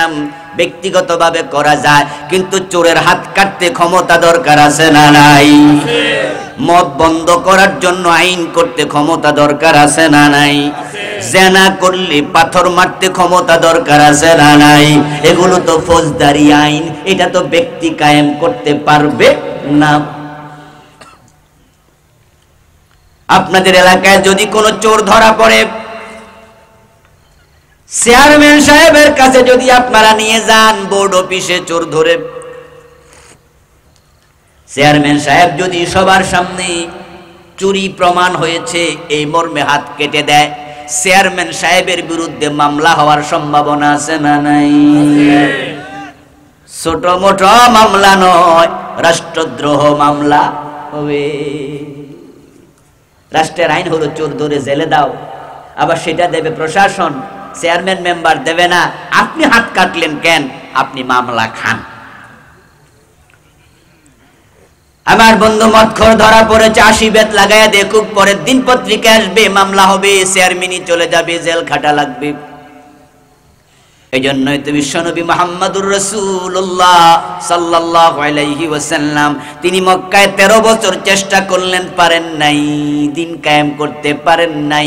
সেখানকার পরিবেশ অনুকূল নয়, মানুষগুলো ভালো নয়, রাসূলকে সাপোর্ট করে না, দ্বীনের পক্ষে অবস্থান নেয় না। তাই তিনি হিজরত করে মদিনায় রওনা দিলেন। হিজরতের পথে আল্লাহ তাআলা শিখায়া দেয়, ও নবী আমার কাছে দোয়া করেন, ওয়াজআল্লি মিল্লাদুনকা সুলতানান নাসীরা। সুবহানাল্লাহ পড়েন। আল্লাহর হাবিব ভাবে, আল্লাহ মক্কায় ছিলাম 13 বছর, দিন কায়েমের পরিবেশ নাই, আইন পাশ করার জন্য সংসদে যাওয়া লাগে। এখন মক্কার সংসদ ভবনের নাম ছিল দারুন নাদওয়া। কি নাম? সেখানকার রাষ্ট্রপ্রধান ছিল আবু জেহেল, সেখানকার প্রধানমন্ত্রী আবু সুফিয়ান, সেখানকার স্বরাষ্ট্রমন্ত্রী আবু লাহাব। ওরা বিশ্ব নবীকে সংসদে ঢুকতে দেয় না। কোরআনের পক্ষে আইন কায়েম করা অসম্ভব হয় না। রাসূল হিজরত করে রওনা দিলেন। হিজরতের পথে দোয়া করে বিশ্ব নবীকে আল্লাহ শিখাইয়া দিছে। ওই দোয়াটা আল্লাহর কোরআনের মাঝে আছে না নাই? কথা বলেন না ভাইয়েরা, এখনো আছে না নাই? ওয়াজআল্লি মিল্লাদুনকা, ও আল্লাহ আমাকে আপনি আপনার পক্ষ থেকে দেন সুলতানান নাসীরা, সাহায্যকারী রাষ্ট্র ক্ষমতা। রাষ্ট্র ক্ষমতা কে চাইতেছে? রাসূল। বলেন কে চাচ্ছে? কার কাছে? তো ক্ষমতা চাওয়ানা না জায়েজ? হুজুররা ক্ষমতা চায়। হুজুর মানুষ সামনে ক্ষমতা ক্ষমতা করেন কেন? এসব রাজনীতি ফাজনীতি করেন কেন? এবং এটা ভালো না, এটা খারাপ কাজ। এই জন্য আমাদের দেশে একদল আলেম আছে যারা গর্ব ভরে পরিচয় দেয়, আমি কোন দল করি না। বাহ বাহ বাহ। এবং যে ইমাম সাহেব বলে জুমার দিন আলোচনায়, আমি কোন দল টল করি না, সভাপতিও খুশি, সেক্রেটারিও খুশি, কোষাধ্যক্ষও খুশি, অনেক মুসল্লিও খুশি, এতদিনে একটা ভালো ইমাম পাইছি। কোন দল টল করে না। পীর সাহেব হুজুরের মুরিদ পরিচয় দেয়, আমাদের পীর কোন দল, এমন বলার লোক আছে না নাই? কথা বলেন না, আছে কিনা? দিনের দায়ী মসজিদে মসজিদে দাওয়াত দিচ্ছে, বাজারে বাজারে দাওয়াত দিচ্ছে, এখানে সেখানে দাওয়াত দিচ্ছে, বলে আমরা কোন দল টল। বাহ বাহ বাহ, গর্ব ভরে পরিচয়। আর আপনারা পাবলিক রকম হেরাই খাঁটি লোক, কোন দলমল নাই।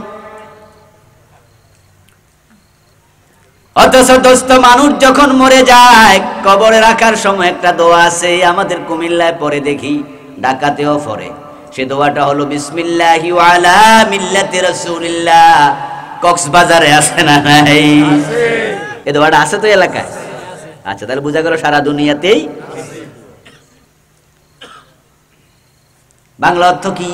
বাংলা অর্থ হলো বিসমিল্লাহি, আল্লাহর নামে, ওয়া আলা মিল্লাতি রাসূলিল্লাহ, রাসূলের দলে। তো উনি না কইছে আমি কোন দল করি না, হেরে কোন দলে দিবেন? উনি তো জীবিত অবস্থায় বারবার বলেছে উনি কোন দলে টলে নাই। তাহলে উনার জন্য নতুন দোয়া বানাইতে হবে, ঠিক না? রাসূলের দলে দেওয়ার সুযোগ এত নাই। এবার আপনারা বলুন তো, এই লোকটাকে যখন এই দোয়াটা পড়ে আপনারা দিলেন, বিসমিল্লাহি ওয়া আলা মিল্লাতি রাসূলিল্লাহ, আল্লাহর নামে রাসূলের দলে দিলাম। জবাব দেন প্রিয় ভাইয়েরা, লোকটা রাসূলের দলে গেল না আপনারা দিলেন? হ্যাঁ, হে কিন্তু কোন দলে নাই, এই অবস্থায় মরে গেছে। মরার পরে পাবলিকে ধাক্কায়া রাসূলের দলে দিতেছে। এর কারণ পাবলিক ভালোই বোঝে, অন্য দলে কবরে গেলে পিঠের চামড়া থাকে না। ওখানে অন্য দলের পরিচয় দিলে বাইরে আর সোজা করে নেবে। ফেরেশতা লাড়ি লইয়া রেডি। এই জন্য সবাই চায় যে মায়ের যেন না খায়। দাড়ি নাই, মুছ নাই, নামাজ নাই, রোজা নাই, গাঁজা খায়, বিড়ি টানে, হেরেও মরার পরে কয় রাসূলের দলে দিলাম। আচ্ছা, এটা কি রাসূলের দলের কর্মী?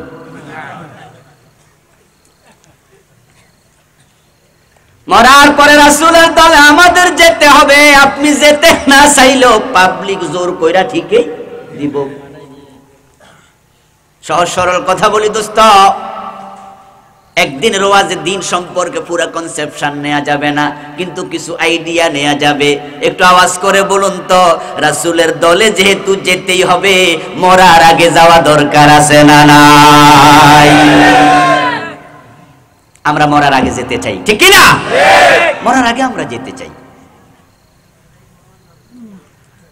পাবলিক গুরা বড় চালাক।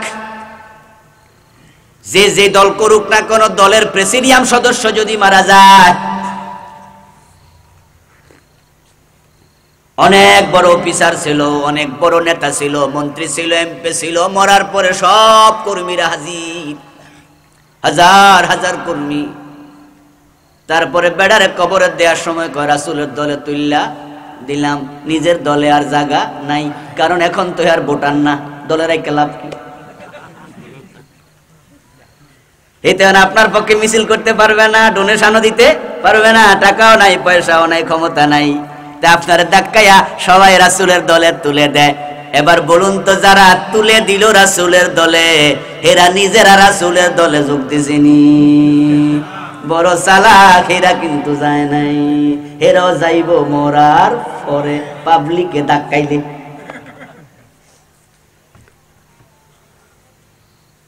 এই যে নির্বাচন চলতেছে না, ইউনিয়ন নির্বাচন। আমার বন্ধু, আপনি যে মার্কার লোক, ওই মার্কার অফিসে আপনি গেলে চা পাইবেন না? আনারস, আনারস যত চিবে তত রস। তালা তালা চলতেছে না মার্কা?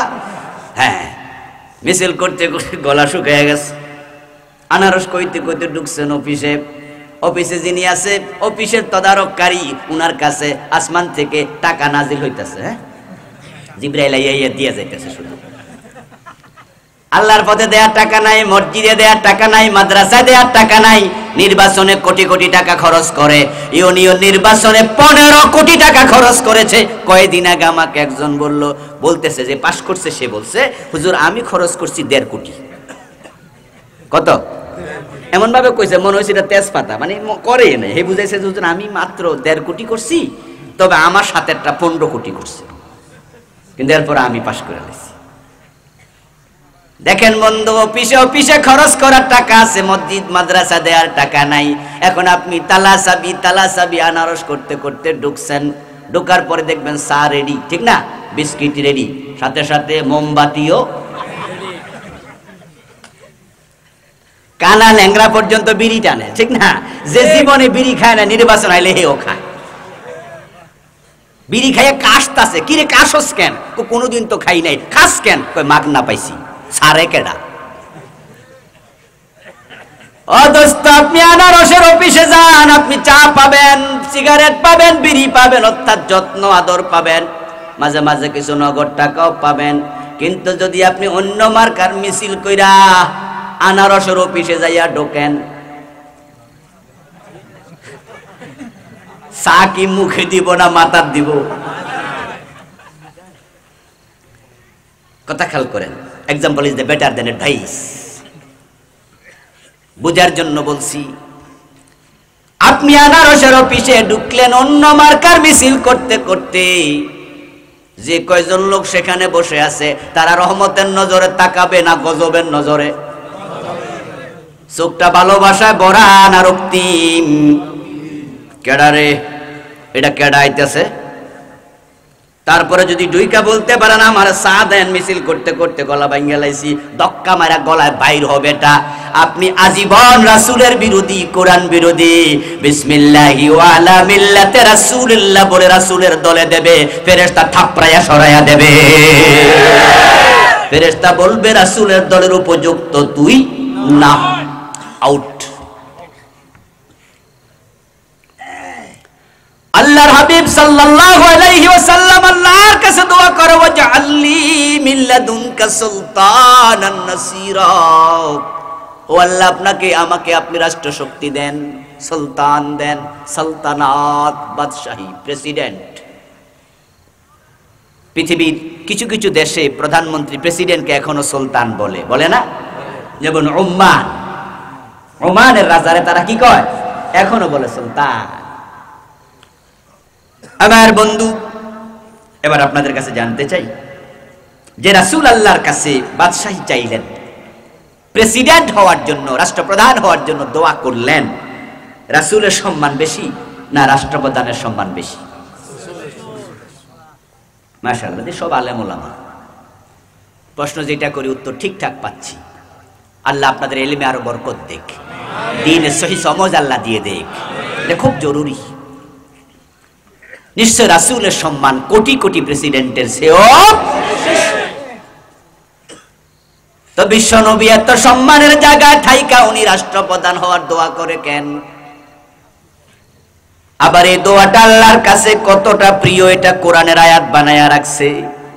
আল্লাহ বুঝাইয়া দিছে কিয়ামত পর্যন্ত রাসূলের অনুসারীরা এই দোয়া তোমাদেরও করা লাগবে। আলেম ওলামা হওয়া মানে হারিকেন হাতে নিয়ে মানুষের বাড়িতে বাড়িতে রাতের বেলায় দাওয়াতে খাওয়া নয়। আলেম ওলামা হওয়া মানে শুধু মসজিদে ইমামতি করা নয়। ওমর ফারুকের দিকে তাকাও, আবু বকরের দিকে তাকাও, ওসমানের দিকে তাকাও, আলীর দিকে তাকাও, নবী মুহাম্মদ সাল্লাল্লাহু আলাইহি ওয়াসাল্লামের দিকে তাকাও।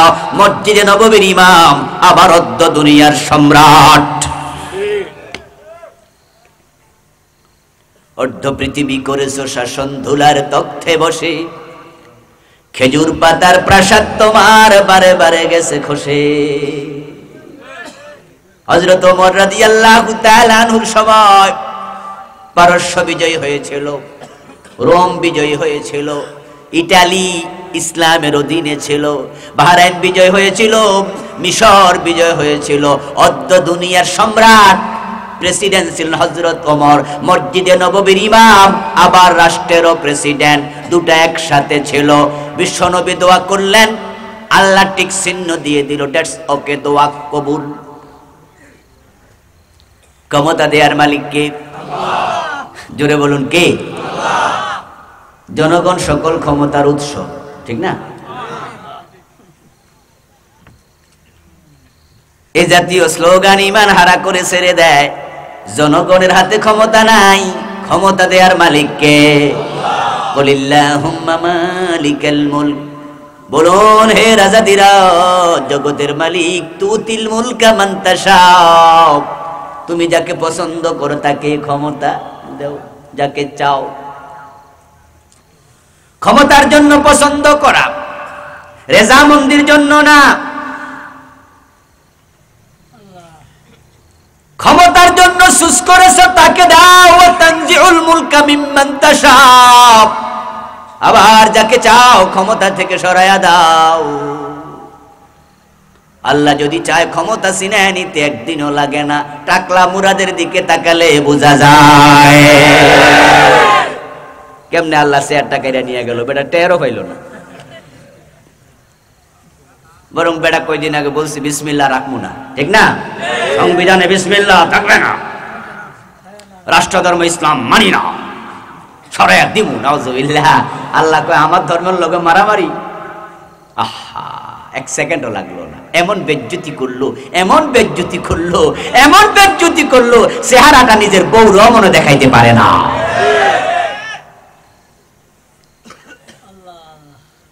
তুতিল মুলকা মান তাশা ওয়া তানজিউল মুলকা মিম্মান তাশা বলে আয়াত শেষ হয় নাই।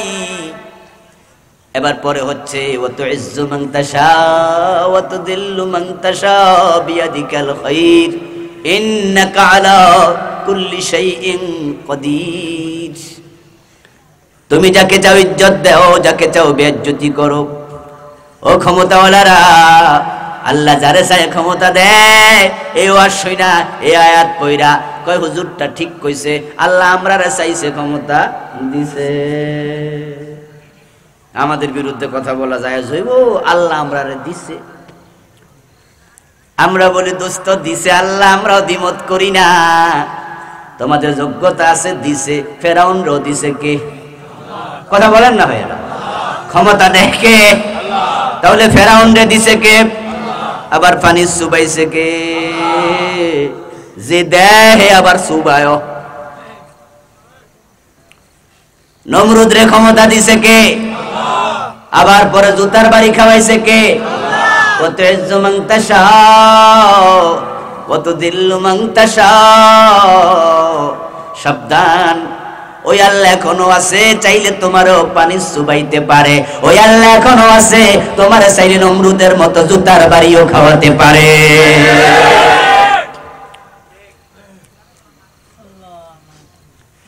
রাসূল সাল্লাল্লাহু আলাইহি ওয়াসাল্লাম দোয়া করলেন, আল্লাহ ঠিক চিহ্ন দিয়ে দিল, যা যা ও প্রিয় নবী, কবুল, দোয়া কবুল, যাও মদিনায় চলে যাও। 3 দিন লুকিয়ে ছিল গারে সাউরে। এমন একটা গুহায় লুকাইছে যেখানে মাথা তুলে বসা যায় না, এত ছোট্ট। আমি 2005-এ ঢুকেছিলাম, মাথা তুলে বসতে পারিনি, এতটা ছোট। মাথাটা এভাবে নোয়াইয়া বসা লাগছে। বারবার আমার মনে পড়ছে, প্রিয় নবী 3 দিন ছিলেন, কিভাবে মাজায় জানি কত ব্যথা হয়ে গেছে।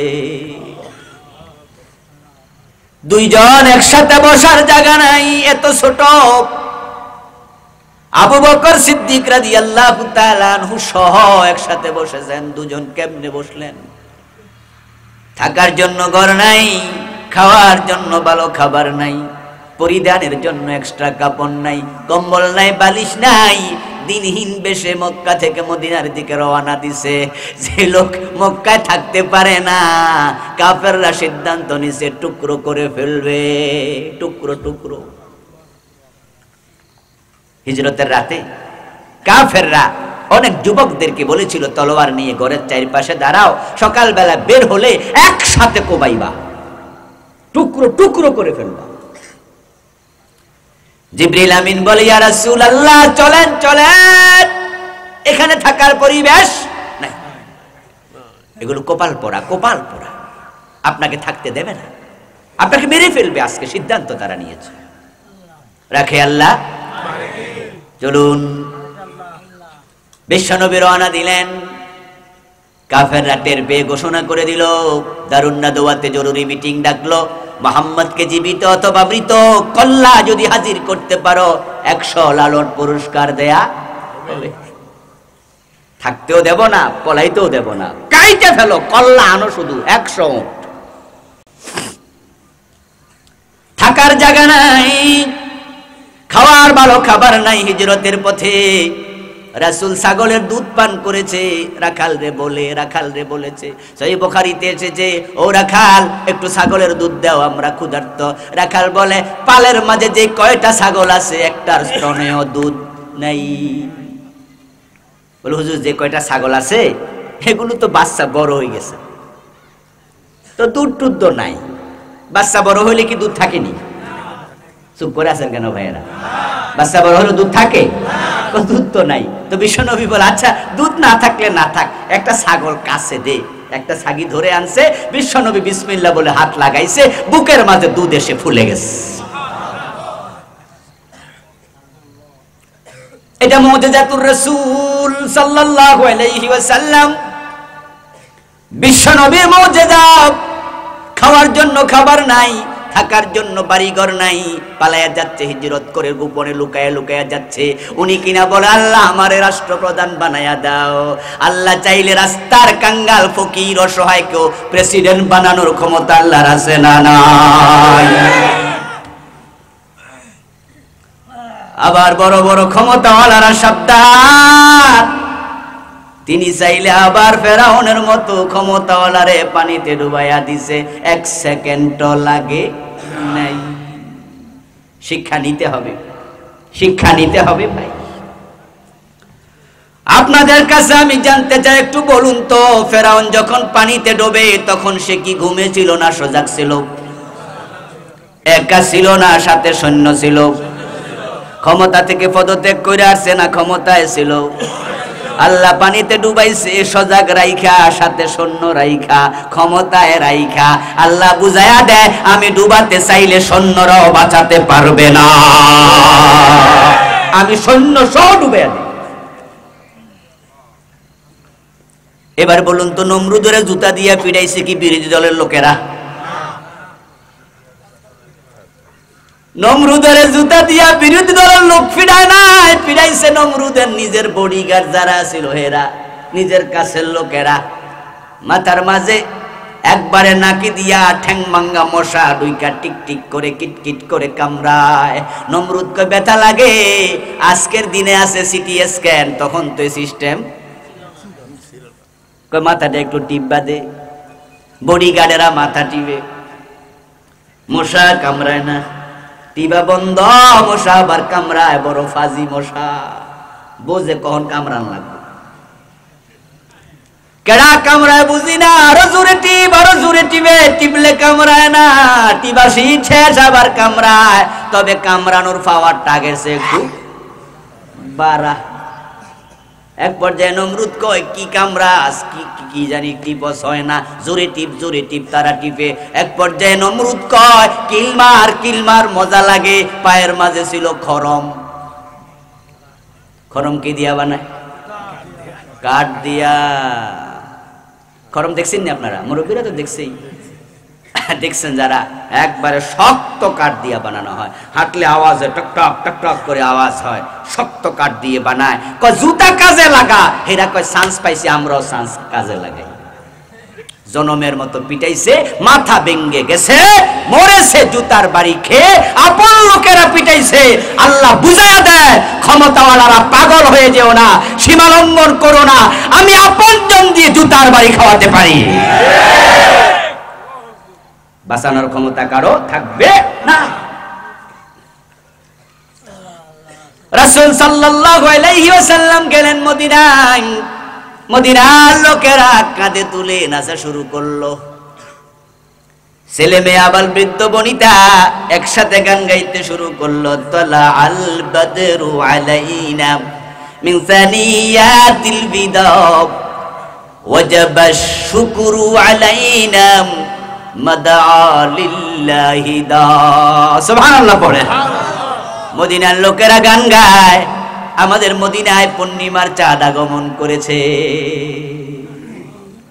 বদর, পূর্ণিমার চাঁদকে বলা হয়, সাধারণ চাঁদকে বলা হয় কামার, নতুন চাঁদকে বলা হয় হেলাল। যেটা একবারে নতুন ওঠে কি বলে? সাধারণ চাঁদ হলো কামার, আর পূর্ণিমার চাঁদকে বলা হয় বদর।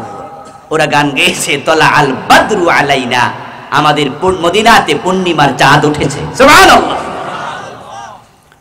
আউস খাজরাজ গোত্র বসলো, বনু নজির, বনু কুরাইজা, বনু কায়নুকার লোকেরা, ইহুদিরা বসলো। সবাই বসে বিশ্বনবীকে প্রস্তাব দেয়, এখন থেকে আপনি আমাদের প্রেসিডেন্ট, প্রধানমন্ত্রী, এখন থেকে আপনি আমাদের নেতা, আপনাকে আমরা সবাই মানি। আল্লাহর হাবিব দোয়া করেছিলেন, আল্লাহ আমার সাহায্য করো রাষ্ট্র ক্ষমতা দিয়া। অথচ তিনি রাসূল, তার সম্মান কোটি কোটি প্রেসিডেন্টের চেয়ে বেশি। দোয়া করার কারণ তিনি জানেন, যদি আল্লাহর দ্বীন কায়েম করতে হয় ক্ষমতা দরকার আছে না নাই?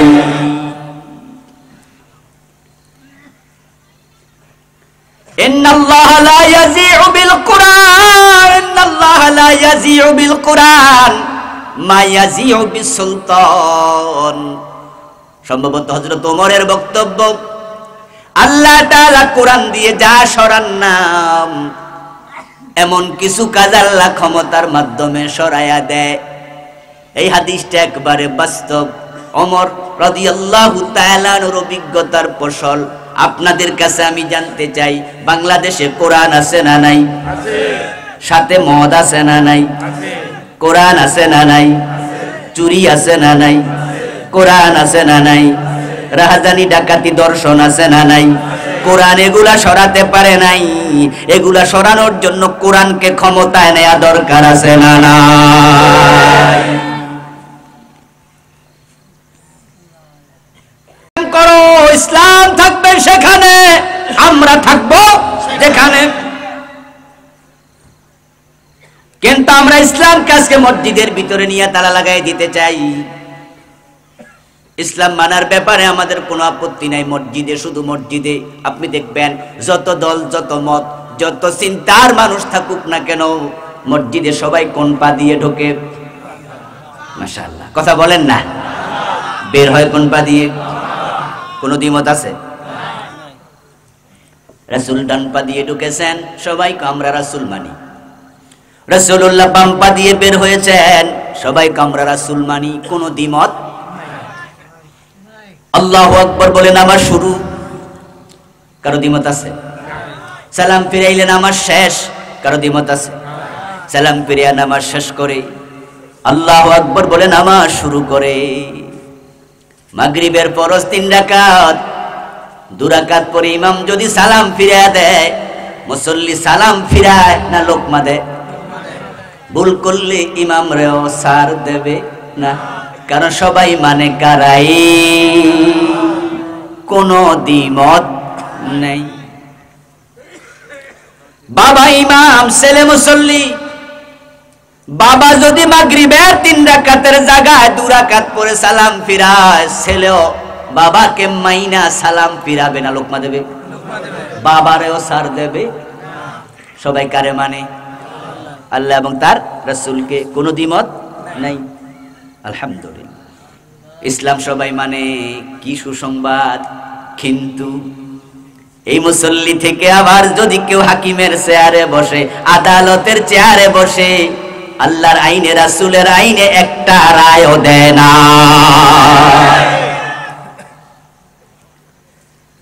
যে লোকটা ইমাম ভুল করলে কিছুক্ষণ আগে লোকমা দিছে, আদালতে যাই আল্লাহ রাসূলকে ভুলে গেছে, ঠিক কি না? এমপি হইয়া সংসদে ঢোকে, মন্ত্রী হইয়া সচিবালয় মন্ত্রণালয়ে ঢোকে, তখন চেয়ারে বসলে রাসূলের কথার মনে নাই, আল্লাহর কথা মনে নাই। তারা ইসলামকে মসজিদে ঢুকাতে চায়। আল্লাহ জন্য এক দিন কায়েম করো, তুমি থাকবা যেখানে, ইসলাম থাকা লাগবে সেখানে। আমার ভাইরা অনুভূতি নিয়ে মরেন, দিন কায়েম হলো কি হলো না এটা দেখার বিষয় আপনার। আসসাইয়ু মিন্না ওয়াল ইতমামু মিনাল্লাহ। চেষ্টার মালিক আমরা, পূর্ণতার মালিক কে? অনেকে কয় হুজুর এইসব ওয়াজ তো অনেক দিন ধরে শুনতেছি, করতেছেন, আর বড় হুজুরেরাও করছে, কই দিন কায়েমের কোনো লক্ষণ টক্ষণ নাই, বরং আরো দিন দিন উল্টাইতেছে। কিলাব বলে গেল, বরং নামাজ রোজার কথা কোন, পাবলিক নামাজ কালাম পড়ুক, তাও তো হইছে। আমি বলতে চাই প্রিয় ভাই শুনুন, দিন কায়েম হলো কি হলো না সেটা দেখতে আল্লাহ আপনাকে বলেন নাই, কায়েমের চেষ্টা করতে বলছে। চেষ্টা করতে করতে মরে যান, আল্লাহর সামনে হাজির হওয়ার পরে বলতে পারবেন আমি একামতে দ্বীনের কর্মী ছিলাম।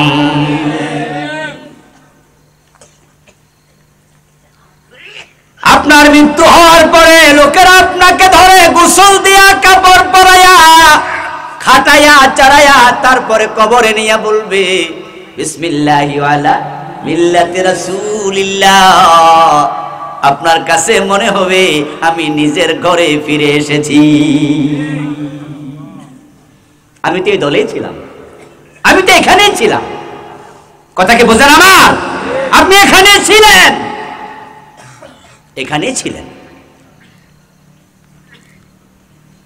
ও আমার প্রিয় ভাই, আল্লাহর অসংখ্য রাসূল যারা দিন কায়েম করতে পারে নাই, বলেছি কিছুক্ষণ আগে হত্যা করেছে, করাত দিয়ে 2 টুকরা করেছে। নবী মুহাম্মদুর রাসূলুল্লাহ সাল্লাল্লাহু আলাইহি ওয়াসাল্লাম বলেন, এমন আল্লাহর কিছু নবী কিয়ামতের দিন হাসরের ময়দান থেকে জান্নাতে যাবে যাদের সাথে একজন উম্মত থাকবে না। আবার এমন কিছু নবী জান্নাতে যাবে উম্মতের সংখ্যা তাদের সাথে আকাশের তারকার মতো হবে। এই হাদিস থেকে আমি আপনাদের একটা প্রশ্ন করতে চাই, দয়া করে জবাব দিয়েন। যেই নবী একা একা জান্নাতে যায় ওই নবী কি ব্যর্থ না সফল? মাশাআল্লাহ। আবার বলেন, ব্যর্থ না সফল? তো সাথে তো লোক নাই,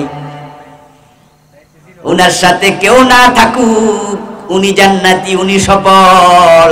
কারণ দাওয়াতি কাজ করেছে, দিন কায়েমের চেষ্টা করেছে, চেষ্টায় কোনো ত্রুটি করে নাই। আরেকটা হাদিস বললে বুঝবেন। আরেকটা বিষয় বলি, বিশ্ব নবীর জীবনে দিনের বিজয় হয়েছে, একামতে দিনের কাজ সফল হয়েছে মক্কায় না মদিনায়? মাশাআল্লাহ, বলেন না কোথায় হয়েছে? আব্দুল্লাহ ইবনে উবাইর বাড়ি ছিল কই? রাসূলের আন্দোলন সফল হয়েছে মদিনায়, মাদানী জীবনে। ওই আব্দুল্লাহ ইবনে উবাইর বাড়িটা ছিল মদিনায়। মুনাফিকদের সর্দার, সে কি সফল না ব্যর্থ? তো দিন বিজয় হওয়ার পরে সে ব্যর্থ, কারণ সে একামতে দিনের আন্দোলনের কর্মী ছিল না। এবার বলুন তো, ইসলামের প্রথম শহীদ মহিলা হযরত সুমাইয়া রাদিয়াল্লাহু তাআলা আনহা, উনার বাড়ি কি মক্কায় মদিনায় না মক্কায়? মাশাআল্লাহ, কোথায়? মক্কায়। এমন সময় শহীদ হয়েছে যখন ইসলামের বিজয় তো দূরের কথা, ইসলামের কথা বলার সুযোগটাই ছিল না। বেলালের গলায় রশি, খাব্বাবের পিঠে আগুনের শেকা। সাহাবায়ে কেরাম রাদিয়াল্লাহু তাআলা আনহুম ইসলাম গ্রহণ করেছে, গোপন রেখেছে, কালেমাটা ডরে বলে নাই। আবু জেহেল জানোয়ার, সে মা সুমাইয়ার লজ্জাস্থান বরাবর বর্ষা নিক্ষেপ করেছে। সুমাইয়া রাদিয়াল্লাহু তাআলা আনহা শহীদ হয়ে গেলেন। মক্কা ইসলামের বিজয় হয় নাই। আওয়াজ দিয়ে বলুন তো, হযরত সুমাইয়া ব্যর্থ না সফল? তাহলে আল্লাহ কি সুমাইয়ারে জিজ্ঞাসা করবে দিনের বিজয় হসেনি কেন করলি না? আল্লাহ জিজ্ঞাসা করবে, সুমাইয়া দিন বিজয়ের কর্মী ছিল কিনা? কে কোন দলের কর্মী ছিল, কে কি কাজ করেছে, কে কার পক্ষে কথা বলেছে, প্রত্যেকটা কথা আমলনামায় রেকর্ড আছে না নাই? এই জামিয়া আবুল কালাম আজাদ আপনাদের সামনে 1.5 ঘন্টা ধরে দিন বিজয়ের কথা বলতেছি। একটা দুইটা মাহফিলে না, বাংলাদেশের যে কোনো মাহফিলে সুযোগ পাইলে বলি, যদি আমার আখেরাতও দেয়, কবরের আলোচনাও দেয়, হেয়ানো 5 মিনিট কয়ালাই। অনেক মাহফিল কমিটি আছে খুব চালাক, হেরা কয় হুজুর এলাকার অবস্থা মোটেও ভালো না, এই জন্য আপনারা আজকে অনুরোধ করি আপনি শুধু এই যে কবরের কথা কবেন, মানে মাটির নিচে থাকবেন, মাটির উপরে ওড়ন যাইব না। এবং হুজুর আমরা থানাতে মসলেকা দিয়েছি, থানা থেকে লিখিত নিছে, যদি উল্টা পাল্টা একটা কোন মামলাটা আমরা খামো হুজুর। এখন আপনি ভাবেন কি মামলা খাওয়াইবেন না আমরা আগামী বছর মাহফিল করতে পারি, সে পরিবেশটা রাখতে যাবেন? তা আমি বলি ভাই, আমি ঝামেলা লাগানোর লোক না, ইনশাআল্লাহ মামলা খাওয়াবো না। তবে আমি যা বলি আমার হিয়ানতে সরাইতেও পারবা না, আমি কবরের ভিতরে ঢুকাই দেব। কবরের মাঝে প্রশ্ন আছে কিনা, মান রব্বুকা ওয়া মা দীনুকা, তো দিন বাদ দিয়ে আলোচনা কেমন হইব? কথা বুঝেন নাই? তা আমি তো দিনের কথাই বলি, আজকে তো দিনের কথা বলতেছি। আমার বন্ধু কথাগুলো বলার কারণ, আমি আপনার এলাকায় এমপি নির্বাচন করবো, চেয়ারম্যান হবো। আমার বন্ধু এই দেশে দিন কায়েম হবে কি হবে না এটা আল্লাহর সিদ্ধান্তের উপর ডিপেন্ড করবে। কিন্তু আল্লাহর কসম করে বলি, দিন কায়েমের পক্ষে কথা বলতে বলতে মরতে চাই, আল্লাহর সামনে হাজির হয়ে বলতেছে, আল্লাহ আমি দিন কায়েমের কর্মী ছিলাম, আমি রাসূলের দলে যখন যোগ দেব কবরে চলে যাব, রাসূলকে সামনে করে বলবো, ইয়া রাসূলুল্লাহ আপনার রেখে যাওয়া দিন কায়েমের কথা বলেছি,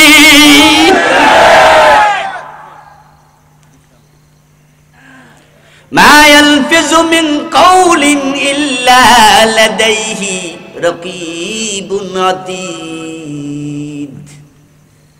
আমরা যে কথাগুলো বলি প্রতিটা কথা রেকর্ড করার জন্য ক্যামেরা আছে না নাই?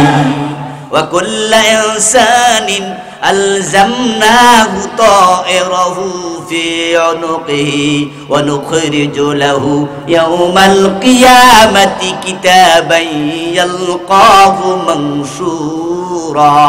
আওয়াজ দিয়ে সুবহানাল্লাহ পড়েন। আমার ভাইয়েরা, দিন কায়েমের চেষ্টা করতে থাকেন।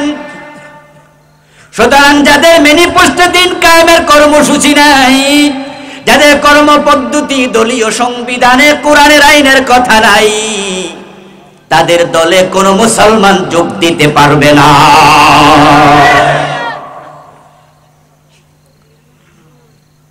যেখানে মিটিংয়ে গেলে, মিছিলে গেলে, কাজে গেলে আল্লাহর নামটা পর্যন্ত নেওয়া যায় না। হাদিস হলো সব কাজের শুরুতে আল্লাহর নাম নিতে হবে। কুল্লু আমরিন যিবালিন লাম ইউবদা বিসমিল্লাহি ফাহুয়া আবতার আবতাব। যেই কাজের শুরুতে আল্লাহর নাম নাই ওই কাজে বরকত থাকে না। মুসলমানের সব কাজের শুরুতে আল্লাহর নাম নিতে হবে, ঠিক কি না? জানেন তো, গাড়ি উঠতে কি বিসমিল্লাহি তাওয়াক্কালতু আলাল্লাহ সুবহানাল্লাযী সাখখারা লানা হাযা পড়বেন। নৌকা উঠতে বিসমিল্লাহি মাজরিহা আছে না নাই? খাওয়া শুরুতে বিসমিল্লাহ আছে কিনা? টয়লেটে ঢুকতে আল্লাহর নাম আছে না নাই? ঘুমানোর সময় আছে না নাই? কোন কাজে নাই? ইভেন স্বামী যখন স্ত্রীর বিছানায় যায় সেখানেও বিসমিল্লাহ আছে। বিসমিল্লাহ আল্লাহুম্মা জান্নিবনা শাইতান ওয়া জান্নিবিশ শাইতানা মিম্মা রাযাকতানা। আল্লাহর নাম নাই এমন কোন কাজ মুসলমান করবে না। অথচ আপনি এমন দলের কর্মী, আপনার মিছিলের শুরুতে নারে তাকবীর আল্লাহু আকবার বলার সুযোগটাই নেই। কপাল পোড়া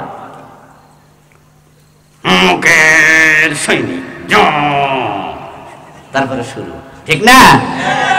আল্লাহ নাই, রাসূল নাই। আচ্ছা, ওই মিছিলে কি মৃত্যু আসতে পারে না? ওখানে মৃত্যু হতে পারে না? তুমি তো আল্লাহর নামটাই নিতে পারো না, তোমার মৃত্যুতে জান্নাত কেমনে হবে? এখন দিনের কথা বলতে গেলে বিপদ আসবে, মুসিবত আসবে, এগুলো দেখে ভয় পাওয়া যাবে না। কেন ভয় পাবেন না? এই সান্ত্বনা আমি আপনাদেরকে দেই না, এই সান্ত্বনা দিয়েছেন আল্লাহ নিজে। আল্লাহু ওয়ালিয়্যুল্লাযীনা আমানু ইউখরিজুহুম মিনাজ যুলুমাতি ইলান নূর। আল্লাহ কোরআন মাজিদে বলেন, ইউরিদুনা লিয়ুতফিউ নূরাল্লাহি বিআফওয়াহিহিম ওয়াল্লাহু মুতিম্মু নূরিহি। তারা চাইবে আমার দ্বীনকে নিভায়া দিতে। আমার সিদ্ধান্ত, আমি পরিপূর্ণতা দেব। আমি ঘোষণা দিয়েছি, তোমরা যারা মুমিন, আমি আল্লাহ তোমাদের বন্ধু। ওয়ামান নাসরু ইল্লা মিন ইনদিল্লাহ। আরেক আয়াতে আল্লাহ তাআলা বলেন সাহায্য করার মালিক কে? নাসরুম মিনাল্লাহি ওয়া ফাতহুন করিব ওয়া বাশশিরিল মুমিনিন। আল্লাহ শুধু বলেই না, আল্লাহ করেও। সুবহানাল্লাহ পড়েন। শুধু বলেন, আল্লাহ করে দেখা। হযরত মূসা আলাইহিস সালাম রে দৌড়াইতে দৌড়াইতে ফেরাউন নিয়ে গেল সাগরের তীরে, বুঝছ না? সামনে সাগর, বাহারে হামারের পানি, সাগরের ঢেউ।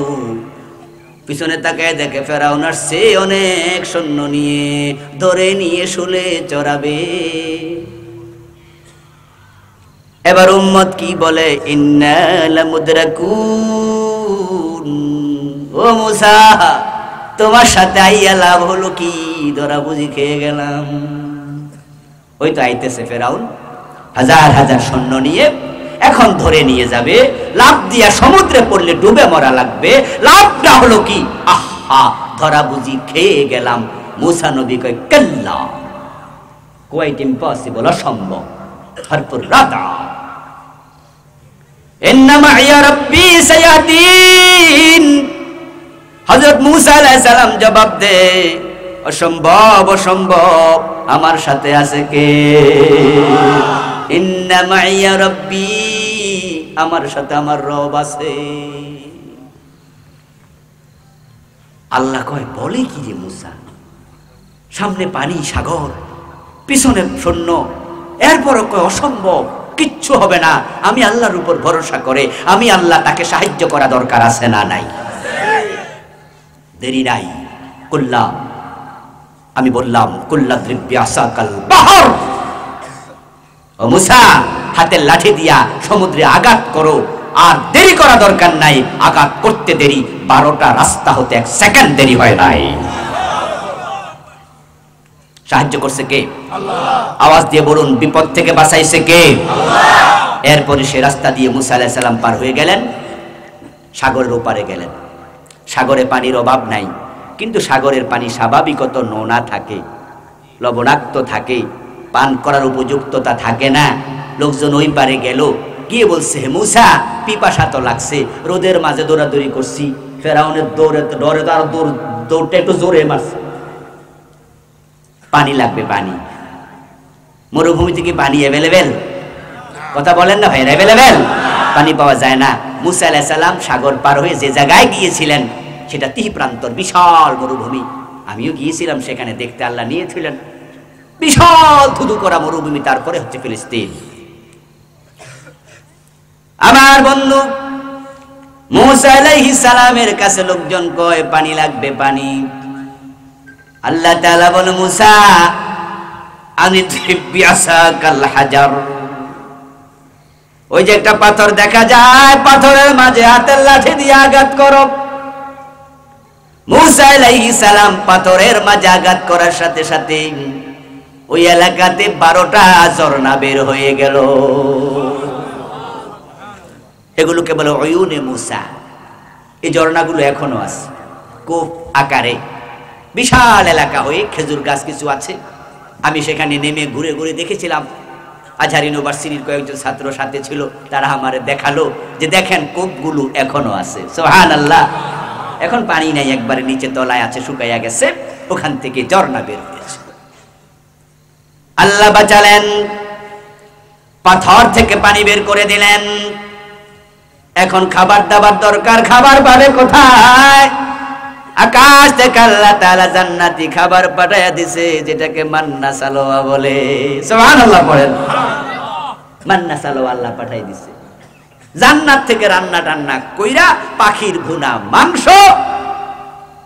এবং আপনার মাশরুম জাতীয় খাবার। ওরা সকালবেলা ঘুম থেকে উঠে দেখতো দস্তরখানে পাখির মাংস, মাশরুম একবারে রান্না কইরা আল্লাহ পাঠাইছে। সুবহানাল্লাহ। এবার পিছনে তাকান, ফেরাউন মিয়ার কি খবর? শেষ। যারারে মারতে আইছে তারারে আল্লাহ বাঁচাইছে, যে মারতে আইছে হেরে আল্লাহ ডুবাইছে। ভয় পাওয়ার কারণ নাই মুসলমান, সে আল্লাহ এখনো আছে না? আছে তো নাকি? তো ভয় কিসের? কিসের কিসের ভয়?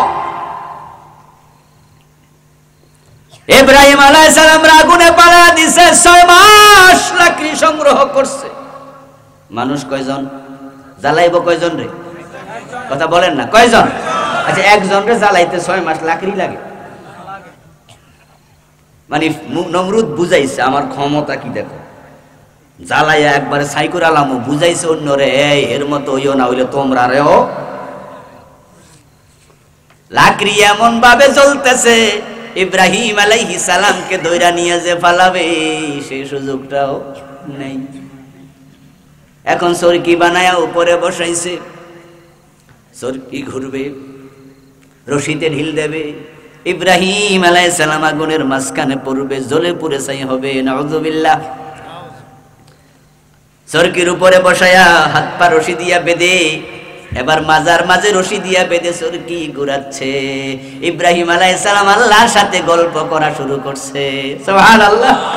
ইয়া রাব ইন্নাকা ফিস সামাই ওয়াহিদ ওয়া আনা ফিল আরদি ওয়াহিদুন আবুদুক।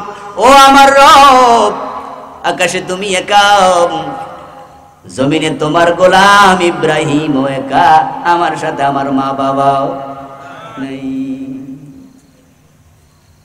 বরং আমার বাবা আজর বলেছে, লা ইল্লাম তানতাহি লা আরজুমান্নাকা ওয়াহজুরনি মালিয়া। ইব্রাহিম তোমাকে আমি পাথর মেরে হত্যা করব। নাউজুবিল্লাহ। আমার বাবারা আমার সাথে নাই, মা নাই, কেউ সাথে নাই, আমি একা। আল্লাহ রাখো, ও আল্লাহ আপনি আসমানে একা, জমিনে আমি আপনার গোলাম। তবে এটা তবে আছে, তবে এটা হলো হাসবি আল্লাহু নি'মাল ওয়াকিল নি'মাল মাওলা ওয়া নি'মান নাসির। আমি ভয় পাই না, কারণ আমার সাথে আছে কে? আপনি তো যথেষ্ট। আমার জন্য আমার আল্লাহ উত্তম কর্ম সম্পাদনকারী, নি'মাল মাওলা। আমার বন্ধু আল্লাহ কত উত্তম বন্ধু হিসাবে, আল্লাহর চেয়ে বিশ্বস্ত আর কেউ নেই। দুনিয়ার বন্ধু স্বার্থে আঘাত লাগলে চলে যায়, দুনিয়ার বন্ধু মানুষের ঠকায়, দুনিয়ার বন্ধু বিশ্বাসঘাতকতা করে। নি'মাল মাওলা, আপনি এমন বন্ধু, আপনার মতো উত্তম কোন বন্ধু নেই। ওয়া নি'মান নাসীর, এবং সাহায্যকারী হিসাবে আপনার মতো উত্তম সাহায্যকারীও নেই। দেখতেছে নিচে দাউ দাউ করে আগুন জ্বলছে, এইমাত্র পড়ে যাবে, জ্বলে যাবে, ছাই হয়ে যাবে। আর উনি বলে কিনা, আল্লাহ আপনি আছেন তো, আমার টেনশন নাই। সুবহানাল্লাহ, সুবহানাল্লাহ, তাওয়াক্কুল, তাওয়াক্কুল। ওয়া কানা ফিল হাওয়া আরাদা লাহু জিবরিল ফাকালা ইয়া ইব্রাহিম ওয়া লাকা হাজাতুন ফাকালা আম্মা মিনকা ফালা ওয়া আম্মা মিনাল্লাহি ফাবালা। তাফসীর ইবনে কাসির প্রণেতা বলেন, রশিদে ঢিল দিয়েছে, ইব্রাহিম আগুনের দিকে পড়ে যাচ্ছে, তিনি তখন শূন্যে, উপরে সরকি, নিচে আগুন, তিনি মাঝখানে। জিবরিল আসলেন, এসে বলে, ইব্রাহিম আমি এসে গেছি, সাহায্য লাগলে বলেন, আগুন নিভাইয়া দেই। ইব্রাহিম আলাইহিস সালাম জবাব দেয়, আপনার সাহায্য লাগবে না, আমার আল্লাহ যথেষ্ট। আল্লাহ তাওয়াক্কুল দেখে আর এক সেকেন্ড দেরি করলো না। আল্লাহ কোরআন মাজিদে বলতেছেন, কুল্লা ইয়া নারু কুনি বারদাও ওয়া সালামান আলা ইব্রাহিম। ও আগুন, আমার ইব্রাহিম আসতেছে, আরামদায়ক হয়ে যাও, এয়ার কন্ডিশন হয়ে যাও। ইব্রাহিম আলাইহিস সালাম আগুনে ছিলেন 40 দিন। ইন্নান নার লাম তাহরিক মিনহু ইল্লা ওয়াসাকাহ। আগুন উনার হাতে পায়ে থাকা রশি খেয়ে উনাকে মুক্ত করে দিয়েছে। উনার পশম দূরের কথা, গায়ের জামাটাও টাচ করে নাই। ইব্রাহিম আলাইহিস সালাম হায়াত পেয়েছিলেন 250 বছর। বুড়া হয়েছেন, জীবনের শেষ দিকে নাতিপুতির সাথে গল্প করে বলতেন, আমি আমার লম্বা জীবনে যত আরাম আয়েশ উপভোগ করেছি, সবচেয়ে বেশি আরামে ছিলাম নমরুদের আগুনের ভিতরে। ইব্রাহিম আলাইহিস সালামের জন্য আগুনকে আল্লাহ তাআলা এয়ার কন্ডিশন বানাইছে, কোরআনে আয়াত নাজিল করে আমাদেরকে শোনাচ্ছে। অথচ এই ঘটনা ঘটেছে বিশ্ব নবীর জন্মের 2500 বছর আগে। ইব্রাহিম আলাইহিস সালামকে আগুনে ফেলেছে রাসূলের জন্মের 2500 বছর আগে। 2500 বছর আগের কাহিনী আল্লাহ কোরআনে শোনায় কেন? কোরআন তো ইতিহাসের কিতাব নয়। শুনে আল্লাহ বুঝায়, আমি ইব্রাহিমকে বাঁচাইছি, ওই আল্লাহ আমি আছি, আমি চাইলে তোমাদের বিপদে সাহায্য করার ক্ষমতা আমি আল্লাহর আছে না নাই? দরকার তাওয়াক্কুল। ভয় পাবেন না। আবু জেহেল চেয়েছিল বিশ্বনবীকে হত্যা করতে, চেয়েছে, বলেছে, ঘোষণা করেছে 100 লাল উট দেবে, কল্লা আনতে পারলে পারেনি। গিয়েছিল বদর পর্যন্ত, রাসূলকে শেষ করে দেবে। আল্লাহ কয়, বেশি বেড়ে গেছিস, আর না, এবার তোর খেলা শেষ। বদরে 2টা ছোট্ট বাচ্চার কাছে পরাজিত হয়েছে, শেষ হয়ে গিয়েছে। আল্লাহ সাহায্য করেছে। সে আল্লাহ আছে তো? আল্লাহ দ্বীনের পক্ষে আমরা থাকলে সাহায্যের সম্ভাবনা আছে না নাই? আসবে নাসরুম মিনাল্লাহি ওয়া ফাতহুন কারীব। ভয় পাবেন না, তাওয়াক্কুল বাড়ান, কাজ বাড়ান, কাজ করতে করতে মরে যান, জান্নাত পাওয়া যাবে, জান্নাত পাওয়া যাবে। মেঘ দেখে কেউ করিষ্টি ভয়, আড়ালে তার সূর্য হাসে। রাত্রি যত গভীর হয় প্রভাত তত ঘনিয়ে আসে। আল্লাহর সাহায্য আসার একটা সুন্নাহ আছে, নিয়ম আছে। নিয়মটা হলো বান্দার চেষ্টা যেখানে শেষ হয় আল্লাহর সাহায্য সেখান থেকে শুরু হয়। আমরা বাংলাদেশে এখনো সাহায্য পাইনি। সাহায্য না পাওয়ায় প্রমাণ করে আমাদের চেষ্টা এখনো শেষ হয় নাই। ইনশাআল্লাহ আমরা চেষ্টা করতে করতে যেখানে ঠেকে যাব সেখান থেকে আল্লাহর সাহায্য শুরু হয়ে যাবে, কেউ ঠেকাতে পারবে না। এখন আল্লাহর দ্বীনের পথে চলতে গেলে বিপদ মুসিবত আসলে সহ্য করবেন? সহ্য করবেন? প্রয়োজনে জেলে যেতে হলে যাবেন, রক্ত দিতে হলে দেবেন, সব ত্যাগ করবেন, সব স্বীকার করবেন। আমরা কিছু লোক যদি আল্লাহ দ্বীনের প্রয়োজনে, ব্যক্তিগত স্বার্থে না, কারো সাথে বিদ্বেষ না, আল্লাহ দ্বীন কায়েমের কাজে এগিয়ে থাকি, আল্লাহর সাহায্য আসবে ইনশাআল্লাহ। সেদিন অপেক্ষায় আমরা থাকলাম, ইকামতে দ্বীনের কাজ করতে থাকলাম। আল্লাহ তাআলার কাছে দোয়া করি আমরণ ইকামতে দ্বীনের কাজ করার তৌফিক আল্লাহ দান করুন, বলেন আমিন। সম্মানিত ভাইয়েরা,